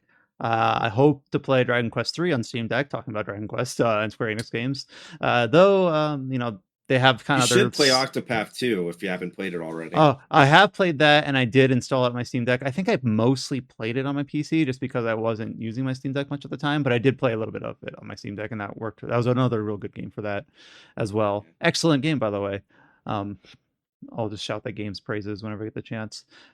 So yeah, the main moment to moment gameplay in Dragon Quest Treasures is you'll have your little your little group of monsters, and they kind of like follow you around and kind of like a blob. Like you don't just run like in a straight line like Final Fantasy VIII style or whatever, but you'll have like your little slimes bouncing along. If you have like your golem with you, or a Draki will fly behind you. It's actually kind of like there's actually a lot kind of going on the screen at any given time, especially if you like go into combat with like several monsters at once. There's like the action, like this game is not a game you play for its combat. It's very simple. It's some very basic action combat. You have like a single attack button. You've got a dodge roll. You can pull out your slingshot, which I guess this game is British, so it calls it a catapult. I'm not sure if that's what they call it in England or if that's a translation thing, but they call it a catapult. It's a slingshot. That's what I would call it. And you have some different options there. You have some slingshot attacks that do general damage. You have some slingshot supporting abilities that allow you to like heal your monster's HP or MP. You can like use slingshot different types of pellets to help yourself recruit more monsters. So there's a lot going on at any given time. When I got into like my first major battle, and when I say major battle, it's like my 4 monsters versus like 2 monsters on the battle or whatever on the screen. Like I wouldn't be surprised if the Switch did struggle with this a little bit, because there's actually there's a lot of moving parts at once. It's nothing too intricate or complex, but I was actually a little bit impressed by just how much was going on. And in addition to that, because all of the islands are made available to you at the same time, every single island has like different regions that are scaled to different levels. Like you'll find an island, and like usually near where you land, there'll be monsters in like level 5, 10, 15 range pretty early on.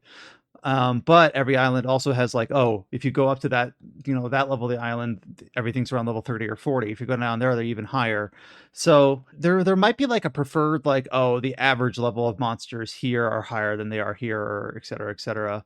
But the game is pretty flexible in terms of like, what do you want to explore first? You'll find something productive to do there. Usually if you just pick a direction and go, you'll find something that will make progress to at least one of your goals. You're never going to be just locked and completely stuck.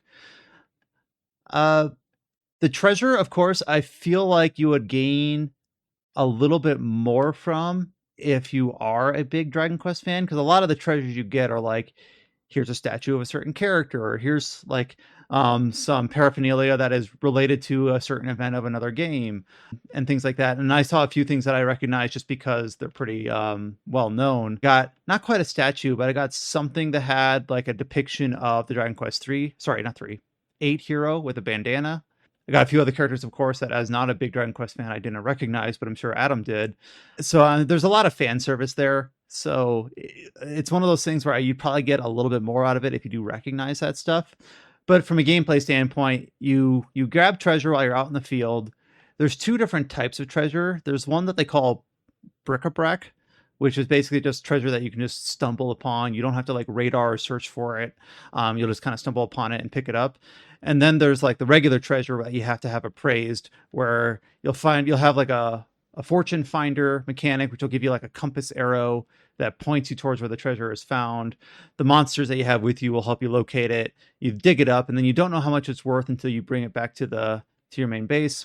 Once you do, like some of the values are pretty crazy. Like this treasure's worth 500,000 gold. They're like, oh shit, this treasure's worth 1.5 million gold. So like I'm not that far into the game, maybe like 5 hours, and like my rank, I'm rank 4. I don't know, or sorry, 5. I don't know how high it goes. But my treasure trove is currently worth like 11 million gold. So there has kind of like that brain rot, fill bars feels good sort of tickles your brain in the appropriate way, I guess. In terms of like, yes, making progress, yes, make bars go up. This always feels good. So it's kind of good and like a little simple. Shut your brain off. Enjoy making bars go up. Sort of feel to it. In terms of overall, go though, ahead, just Adam. the structure of the game and just like the combat stylings and I know the combat's pretty simple, but and like kind of like the objectives and how you basically progress the story and whatnot. It's a pretty unique game, all things considered. Like, there's not really much else kind of like it. You know, it's not just like a clone of some other type of game, or oh, it's just an action RPG or what have you. It's sort of its own little thing, and it's kind of neat. You know, I'm not going to say it's like an excellent, top of the line, top notch, Dragon Quest entry, but it's kind of just unlike most other games. It's a little bit of its own unique flavor, and it's pretty cool.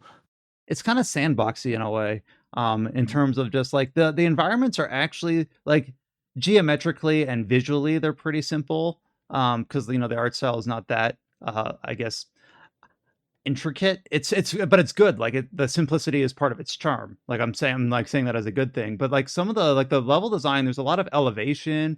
There's like ramps and cliffs, and you have to make sure you make good use of your monster's mobility. There's little secrets that if you like look under a ledge, you might be able to tuck under it and find a treasure chest, things like that. So the environments are actually pretty detailed in terms of just like how much stuff they kind of pack into them.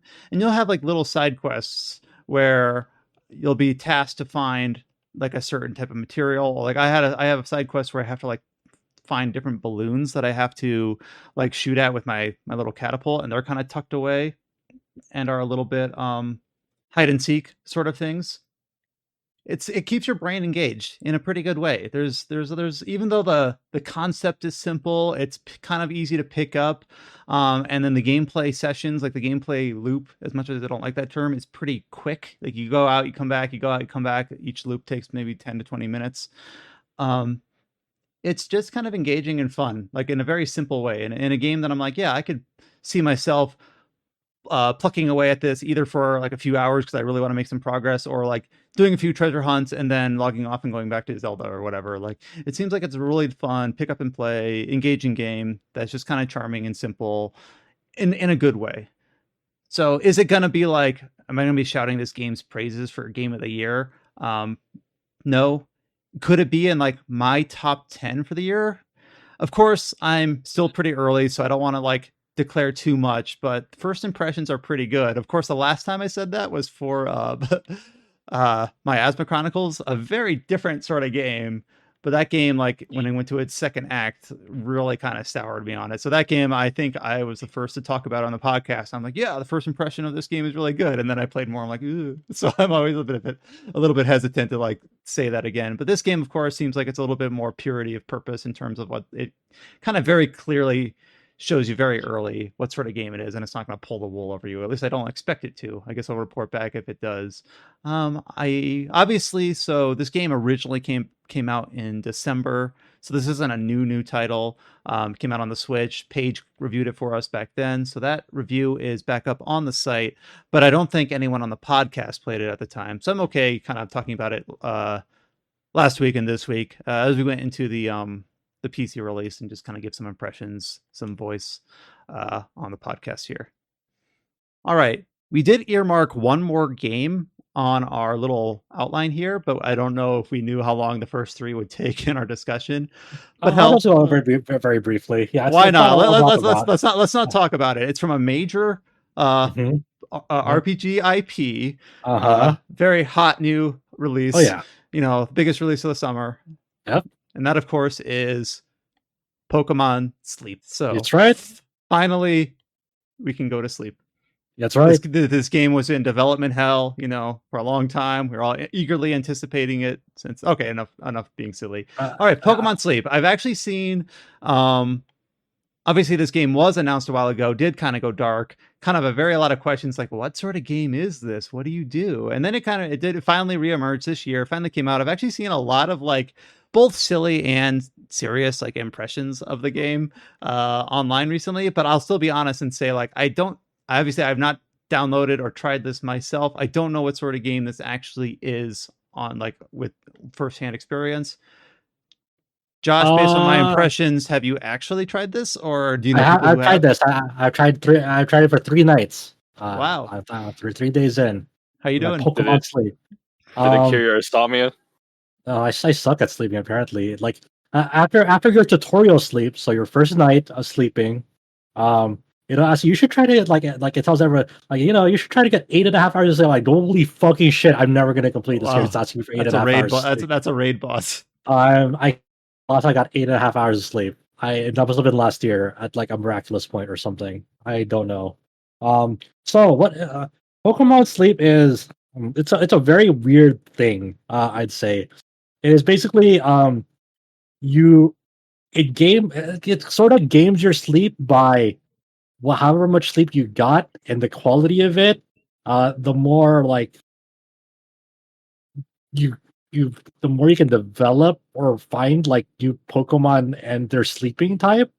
So how do you actually kind of game it first? So you do your whatever tutorials until it asks you to go to if you want to progress, go to sleep. Okay, fuck. All right. And it's what's it's asking for to do that is kind of, I don't know, it's a little borderline unreasonable for some people, and I get it. For me, I can make it work, but it's so in order to for it to track your sleep well, at least for me, you have to set it down by your head when you go to sleep. So, but that's normal for me. I always have my phone nearby when I go to sleep. But it's it's obviously activating some features of your phone to your mic and I think so, and then obviously some acceleration, measure acceleration part of your phone. So you have to face it down, and it recommends you to hook it up to a phone charger, but as you're sleeping as well. So you have a charging phone right by your head, an ideal situation. But that's also a fire hazard as well at some parts of the world. And it's just a common fire hazard in general. But my setup, I can do that. It's not I don't like charging my phone when I'm sleeping unless it's very low battery, and not by my head either. So I tested it out on my second night. How much battery charge does it actually take if I just set it down face down by me without facing it, without on a charger. And if it went from 70% down to 10% when I woke up. Wow. Jesus fucking Christ, dude. That's I would only play that plugged in. I guess it makes sense because most people probably have their phones plugged into the charger when they sleep. But Josh just said he doesn't do that. But I tend to not do that. I don't especially not by my head. If I'm charging my phone, I don't like it to be by my head. I don't charge it and also sleep by it. Man, I usually sleep by it, and that's fine. Either I will sleep or I will catch fire. Yeah, so that's like their ideal. Like I don't know, you need to fucking. But like I tested it out this morning. It was like at 95%, and then it was like down to like 30%. So like it can vary depending on like your phone's battery life and however well it manages power. So either way, it'll take a lot of fucking battery if you don't have it hooked up. Um, and so when I wake up, like before you go to sleep, you can set like if you want an alarm, if you want like you can play like some people need the relaxing sounds to go to bed, which is fine, and then this will have like a relaxing sounds and like even if like you can set the volume of it like in game, but even at like one volume, I feel like the relaxing sounds is too loud still for that. So it's like that's weird. I would like expect it to be like way like lower. So even at like one volume in game for to play relaxing sounds, I feel like that that's too loud. And plus, and I feel like the Wait, so relaxing sound, when you and I say feel I feel relaxing like sound, it's like a like white it gives noise you like machine? it's like a gentle tone, like a very soft tone. Like I assume like for me, I never encountered this. Like for some people, they might need like a calming sound to like soothe them to sleep. For but Yeah. I personally have Yeah, like, never had that. like a white noise machine. Yeah. But There you but go. but I feel like the sound that comes out of it is like kind of too sharp too. Like if I'll try to go to bed, I feel like the relaxing sound that comes out of it is first too loud, even on like the lowest setting, and two, I feel like it's too sharp of a noise to So like this hardly sleep to. this is a little bit of a tangent, but I know like a lot of like sleeping white noise is like rain on rooftops, that sort of sound. But apparently some people like the sound of like sort of quietly cars moving by. Yeah, but it's Just like but it's even more sharp than it's like it's kind of like a sharp tune, like almost borderline bird chirping. I'm like, Mm. what the fuck? I'm like, I can't go to sleep with that. So I obviously I've only been really using like the alarm clock feature of it. I don't even know what the alarm clock feature of it is because like I always wake up before the alarm clock goes off. So like that's not how body's weird. So when it tracks your sleep. When you wake up, you can like you open it up and you can choose to review like your sleep data now or later. I usually use to just do it now because I have time. So when you review your sleep data, it'll it'll give you like a graph, like two graphs. One is like the amount of like REM sleep that you got, pretty much like the amount of like throughout the night, like kind of gives you like a timeline of like okay, you were this is like where you had like real sleep in between these times, and then the other graph is like the sound levels you were making when you're going to sleep. And then like one if there are sounds that reach over a certain threshold, like it'll like automatically record it in the middle while you're sleeping. So you can hear like snippet, like for me, like I just have like a list of like snippets of like between like 3 to 4 in the morning of me fucking snoring my ass off. I'm like, thanks game, fuck. Like I it know just some people are like this app recorded me farting in the middle of the night. yeah, it also records like a loud noise, like if there's like a sound that my phone made, like a notification sound that I forgot to turn off, it'll record that sound. For some people, sometimes like if there's like a plane flying nearby, it might record that sound. It's just basically any sound that reaches a certain threshold, it'll automatically record. So, but I most of actually it, live pretty close to like a lot of air traffic, and like mhm, I've lived here long enough that I tune it out. But I can be like, oh yeah, yeah, I wonder if Pokemon Sleep will deal with that. yeah. Like I know for like some of my friends, like have that as well. And, like they're like, yeah, it just records planes flying over. It sucks. Like oh. I am too now at my new place, but it doesn't. The planes are still far enough that it doesn't record it. Um, but yeah, I just hear a lot of me snoring. I'm like, man, I don't know if I should get that looked at or if that's just normal or what.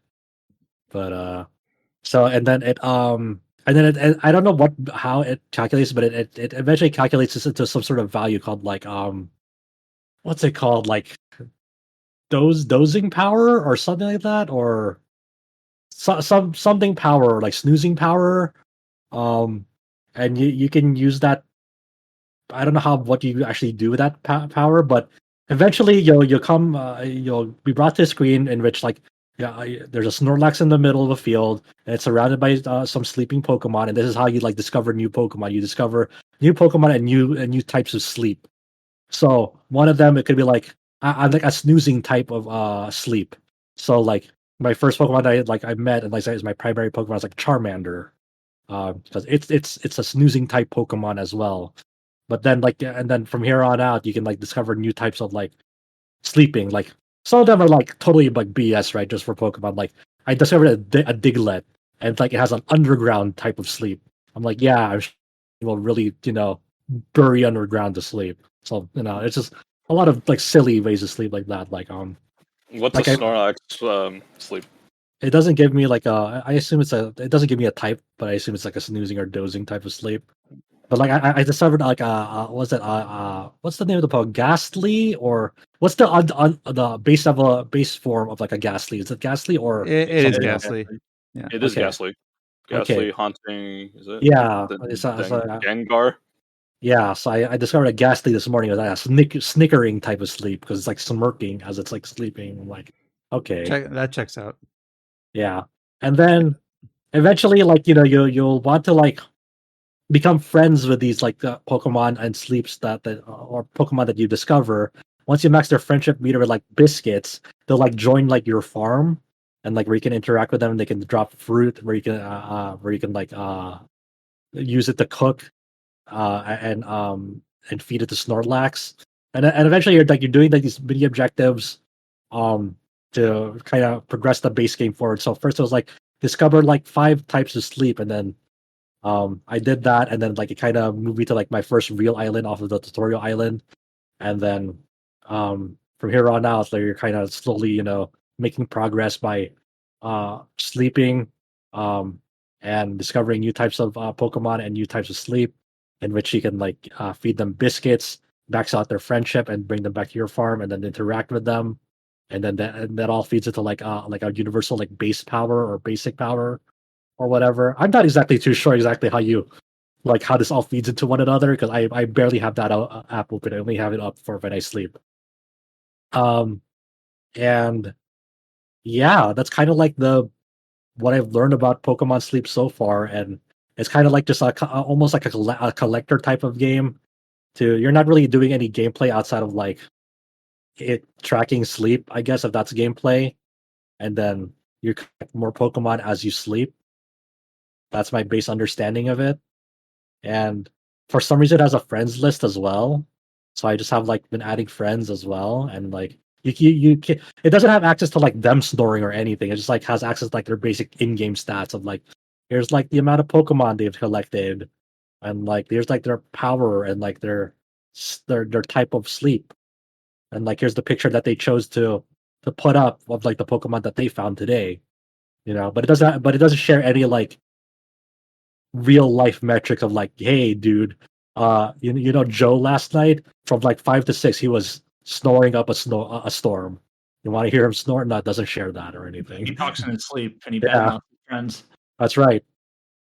Um, so yeah, that's kind of like Pokemon Sleep, and like for some people, it works for them in the sense like it accurately picks up like how they're sleeping, and for others like it doesn't work too well because it wants to like at least have an hour and a half minimum of sleep to like start tracking well. And for some people like with kids, especially like newborns, like it's difficult to get that amount of sleep um like consistently because they're constantly being woken up by their kid and have to tend to them and so forth. So it's trickier like for parents with young kids, especially like if you're sleeping like with your family, like it'll track their sound as well too. So it's kind of like it's probably an app best used like if like you're sleeping like alone and not sleeping with like a significant other consistently. So if you're just like I don't know, single, it's a sleeping app for maybe single people, maybe.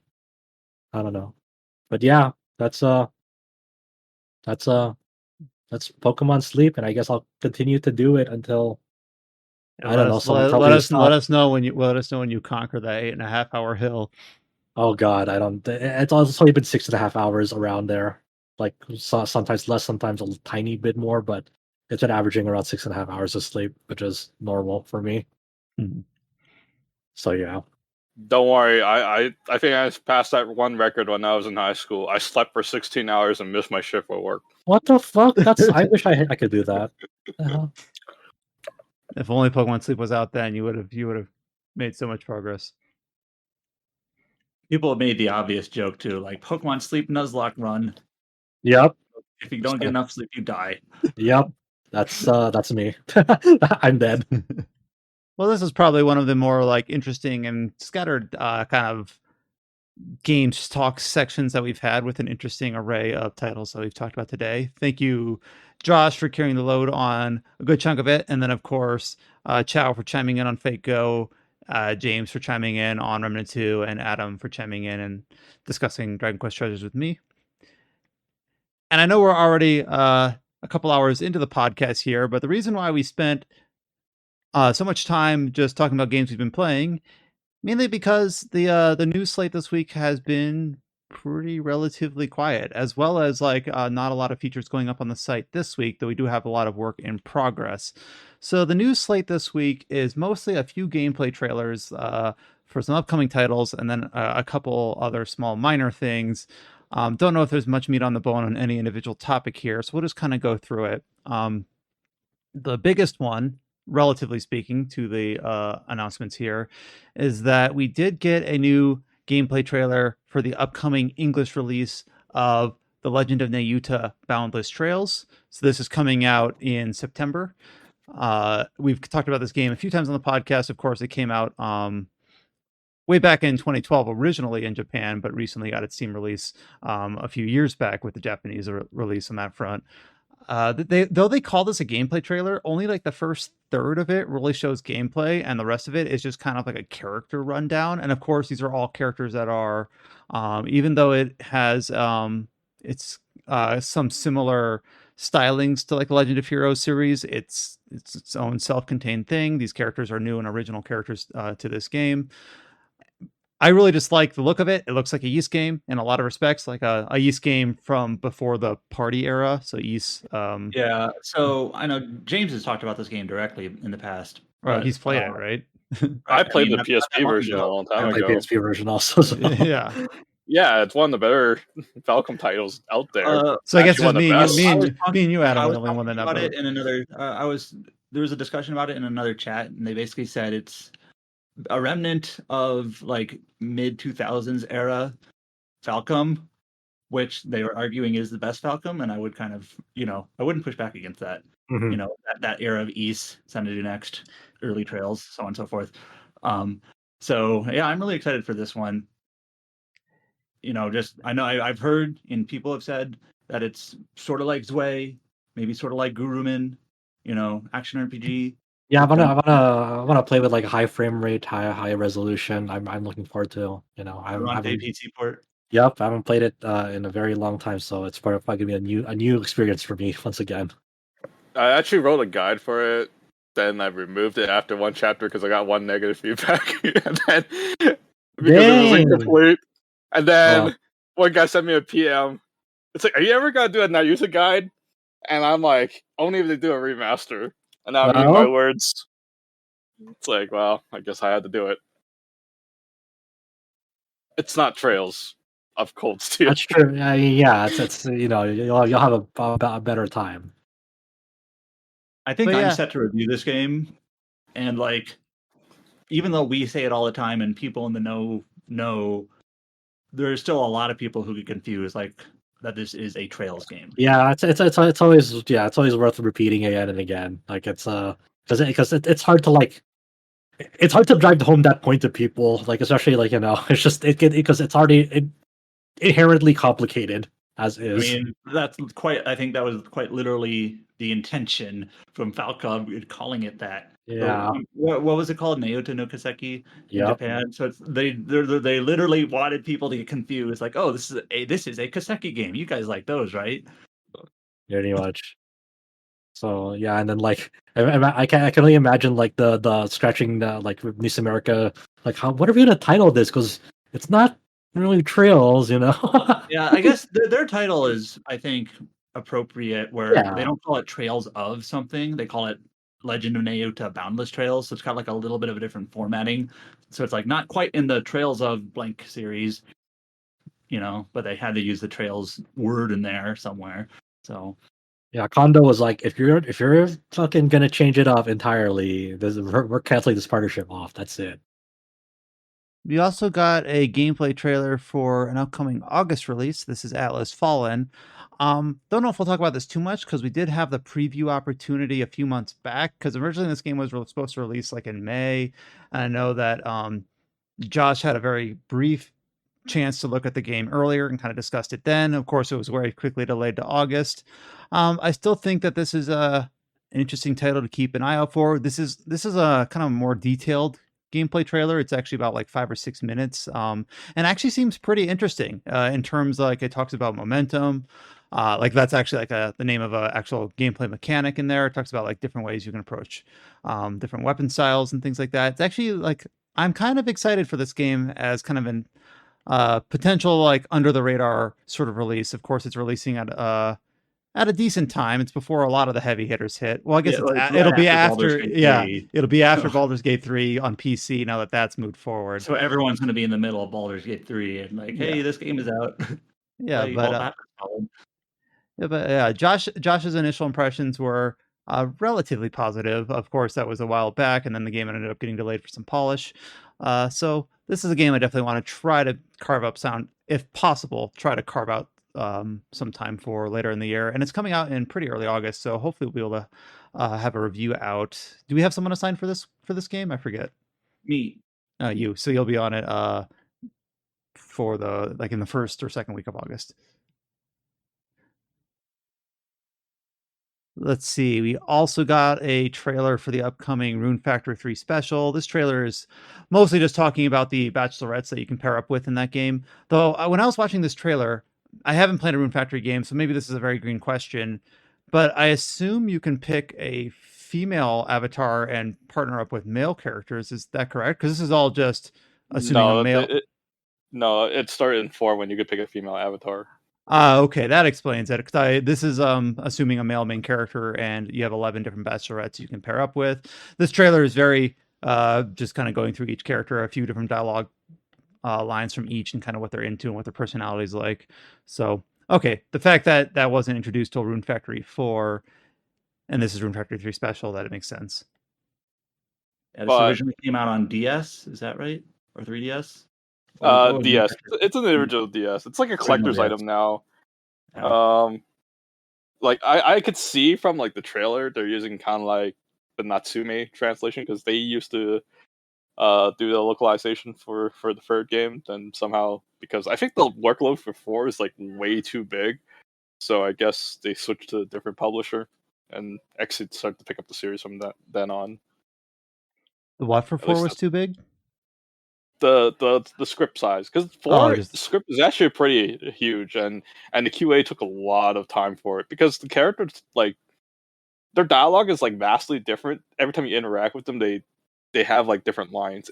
You basically won't run out of like what they're saying until you play like half a year of game time into the game, basically, because their dialogue is pretty massive, and I remember the QA taking so long to get the game localized because of it. At least that's what I remember with the 4th game. But yeah, I remember it was sort of interesting that when that whole era when like Xseed and Marvelous took over the localization of it, which it is a Marvelous game, so they basically got the rights back from Natsume to do that and Story of Seasons, and that they couldn't use Harvest Moon because Natsume owns that, and so on and so forth. It's better, Exit's localization is a lot better than the Natsume one. I would say the voice acting is better in the Exit one. It's like everything is better. Does Rune Factory 3 have voice acting? Yes. Oh, the trailer didn't have any, I think. Not like a big scale. Like if I remember, if you played in the original DS, you basically meet the characters, and they probably say that one line when you meet them for the first time, and then they never talk again. Like they're saying their catchphrase lines, like Daria or Dahlia, depending on which translation you play. Let's say rainbow, Rainbow. She always says Rainbow. All right. Because she's an artist and she believes that the rainbow is the epitome of perfect art. Hmm. So yeah, there you go. Okay. As more of a general kind of gaming news, this is one I don't think is too terribly interesting, but it's something that I think has kind of been long awaited. It's about Xbox and Microsoft subscription services. Microsoft has announced that Xbox Live Gold is being phased out and will be replaced with Xbox Game Pass Core. Of course, Xbox Game Pass is their subscription service where you get access to the digital library. And then Xbox Live Gold is the classic service for the online gameplay component. Starting with did it start with 360 or with the original Xbox? I never had an original Xbox, so I associate Xbox Live Gold as with the Xbox 360. And I had the 360. I remember that service is vastly better than the PS Plus. Yeah, at the time it was, yeah. Yeah, but your incentive to get the PS Plus was all the free games. I do like the PS Plus model when it was on the PS3 era because Go ahead, sorry. I was gonna say I love that model in the PS3 era because you could basically play online for free. You could do everything, and you get the Plus. You just get some free games, and that was it. And then later on, they try to copy the Xbox model, and they just fucking failed miserably at it. So that's how I saw it. And yeah. I'll be honest. I play most of my multiplayer centric games. I don't play a lot to begin with, but when I do, I play them on PC. So I don't even factor that in. I don't think about it. Oh, I'm just gonna play online, right? I pay for internet, and oh yeah, subscription. Yeah, I think it's one of the biggest scams in the console market. So and it's not a new topic. It's going on 2 decades now. Yeah. So, but I know PlayStation Plus, and we've covered it on this podcast how it's got its different tiers now. But I'll be honest, I don't commit it to memory because I don't engage with any of it. So I'm sorry that I can't speak to it as an authority, but yeah, I don't even have I don't have any subscription services anymore aside from Nintendo. Yeah, I'm not even subscribed to it anymore. Yeah. But the reason I could play online on the console is because a friend shared his library with me, and I can access his PS Plus from it. You really want to let the public know that, child? It's over. Yeah, they're not going to find me. What's next? The CPP is going to after me now. You're hidden in Canada. It's fine. But I will say that even though I don't remember the shifting of the tiers for both Xbox and Sony, their different services, I do think that in general, the idea of having the library subscription with Game Pass and then the online service subscription with Live Gold was a bit cumbersome. So the fact that they're kind of packaging it together and saying, hey, the basic tier of our Xbox Game Pass Core will give you the live service, the online play component, and then you can tier up to the ultimate or the higher tiers if you want the additional access on PC Game Pass or xCloud as well. That just seems like it's a bit of a streamlining and makes some sense. So I did have PC Game Pass, or I guess it's called PC Game Pass, not right. It was called Xbox Game Pass for PC, and now it's called PC Game Pass, and it's just kind of its own little fork now. But that's the only one I've ever subscribed to as primarily PC player. But long overdue, I feel, and kind of hopefully good going forward for just kind of simplifying that end of things. We do have one release date, and this was kind of a surprise announcement from earlier in the year. We kind of talked about the significance of it then. The announcement of Aquaplus's visual novel White Album Memories Like Fallen Snow. We got the announcement earlier this year that it was going to be released worldwide for the first time. I forget when it originally released in Japan, in the 2010 or so. I think so. It's very early. Yeah. Actually, no, it's not in 2010. It was the original one was because that was a console release. The original was 1990. Yeah, the original story is from 1998, and the remake was from 2010.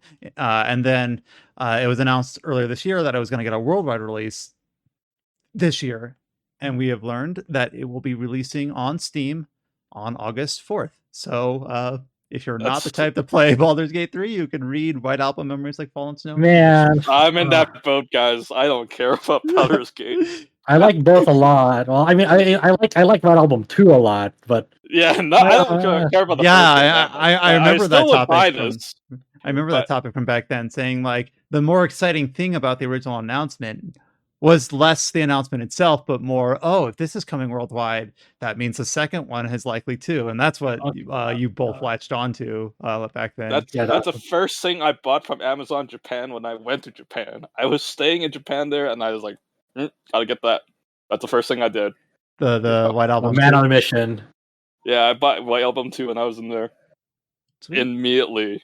Here's what I think here's my game plan. I'm thinking like Baldur's Gate 3 is not a marathon game. It's a slow burn game. I'll play it at my own pace, and then in between that, I want to read something, play White Album, get tired of reading, go back to Baldur's Gate. Actually, I don't know what else is around there because there might be another fucking game that like I want to get Atlas to. Fallen, and you're like, what else is in August?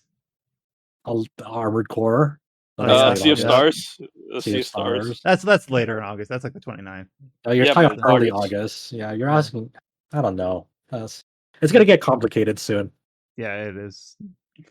Yep, August 4th for White Album. It's worldwide release on PC.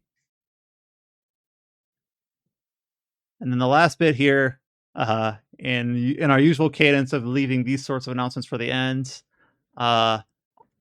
mobile game Destiny Child, which originally launched in 2018, will be shutting down operations in 2023.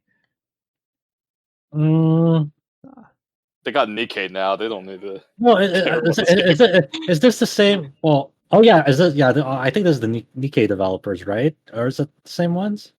Somewhere there. I'm trying to think. Are they also working on Stellar Blade? Stellar Blade. The PS5 game? Yeah, Shift Up. Because I know Hyungtae Kim, the artist, is on that. But that's the Magna Carta artist, is it? Yeah, nice deep cut. I knew what the fuck you're talking about right away. It shows how broken I am too. Yeah. Shift Up is the Shift Up is a Korean game development company primarily known for their hit mobile game Destiny Child, which is shutting down in a couple months. However, they are now developing their first AAA multi-platform release titled Project Eve or Stellar Blade. Is it multi-platform? Okay. The article that I grabbed that from might have been old news. But I don't know. I don't know if it's multi-platform. When they first revealed it, they said it was coming to PlayStation and Xbox, and then when it showed up again, it was on at like a PlayStation event, and they never clarified past that. So it's and they changed the title. It became Stellar Blade instead of Project Eve. Like, so well, you originally said it's coming to Xbox, but who knows? Yeah, so Shift Up is working on both Nikkei and Stellar Blade. Okay. And I know Hyungtae Kim is like actually he's an artist, but he's like also the director now, sort of like an Nomura type, I guess. Mm-hmm. So I used to be really into his art like when I was like much younger. Because he has a very distinct style. I think I showed his art to like my best friend who's in like art school, and the first thing he starts like criticizing is autonomy is all over the place. It's like, this is fucking trash. I'm like, what? Yeah, Magna Carta 2 released at a good time. A lot of his characters have twisted spines. Yes. Yep. It's weird because like I didn't play much of Magna Carta 2, but like I played the original Magna Carta on PS2. Man, that was a game that existed, all right. Damn, did I refresh your memory by saying Magna Carta? I don't know. I always have a vivid memory of Magna Carta's battle system because it's so tedious. I think I bought the second one for my friend that owned an Xbox. I said, I want to try this game, but I don't have an Xbox right now. Can you please play it? And he's like, I think the subtitle of the original PS2 title was like Tears of Blood. I think it had like a original English song for the Western release that had like Tears of Blood in the lyrics. I think that's the case, and it was like not great. Doesn't that happen to a lot of like imported products to the Americas back in those era for some reason? Yeah. Like Dragon Ball's opening song in the American version is like Dragon Balls. Okay, but that was rad. Okay, what are you talking about? Like Card Captors, like that's classic banger. Hey, that classic Yu-Gi-Oh opening. That's a hit. I never seen the Yu-Gi-Oh opening. That's right. Nah, Digimon I could leave. That's nah. No, Digimon's rad. What the fuck? That's why only the Pokemon song became god tier Look, popular. it even says it in the song. They are the champions. No, they're not. What? Only they shout Wargreymon in the opening song. That's the only good Digimon. Sorry. Yeah, you heard it here. Wargreymon is the only good Digimon. What the Podcast fuck? title right there. Oh my god, Chow. I mean, Wargreymon is rad, but there's a lot of good Pokemon. Or Digimon. I like the idea of titling the Digimon I like the idea of titling the podcast "Where's Digimon Sleep?" or "Wargreymon is the only good Digimon," and then people having to wait till this final section of the podcast to learn what the hell that was from. Anyways, Destiny Child is ending operations globally across all versions of the game in September.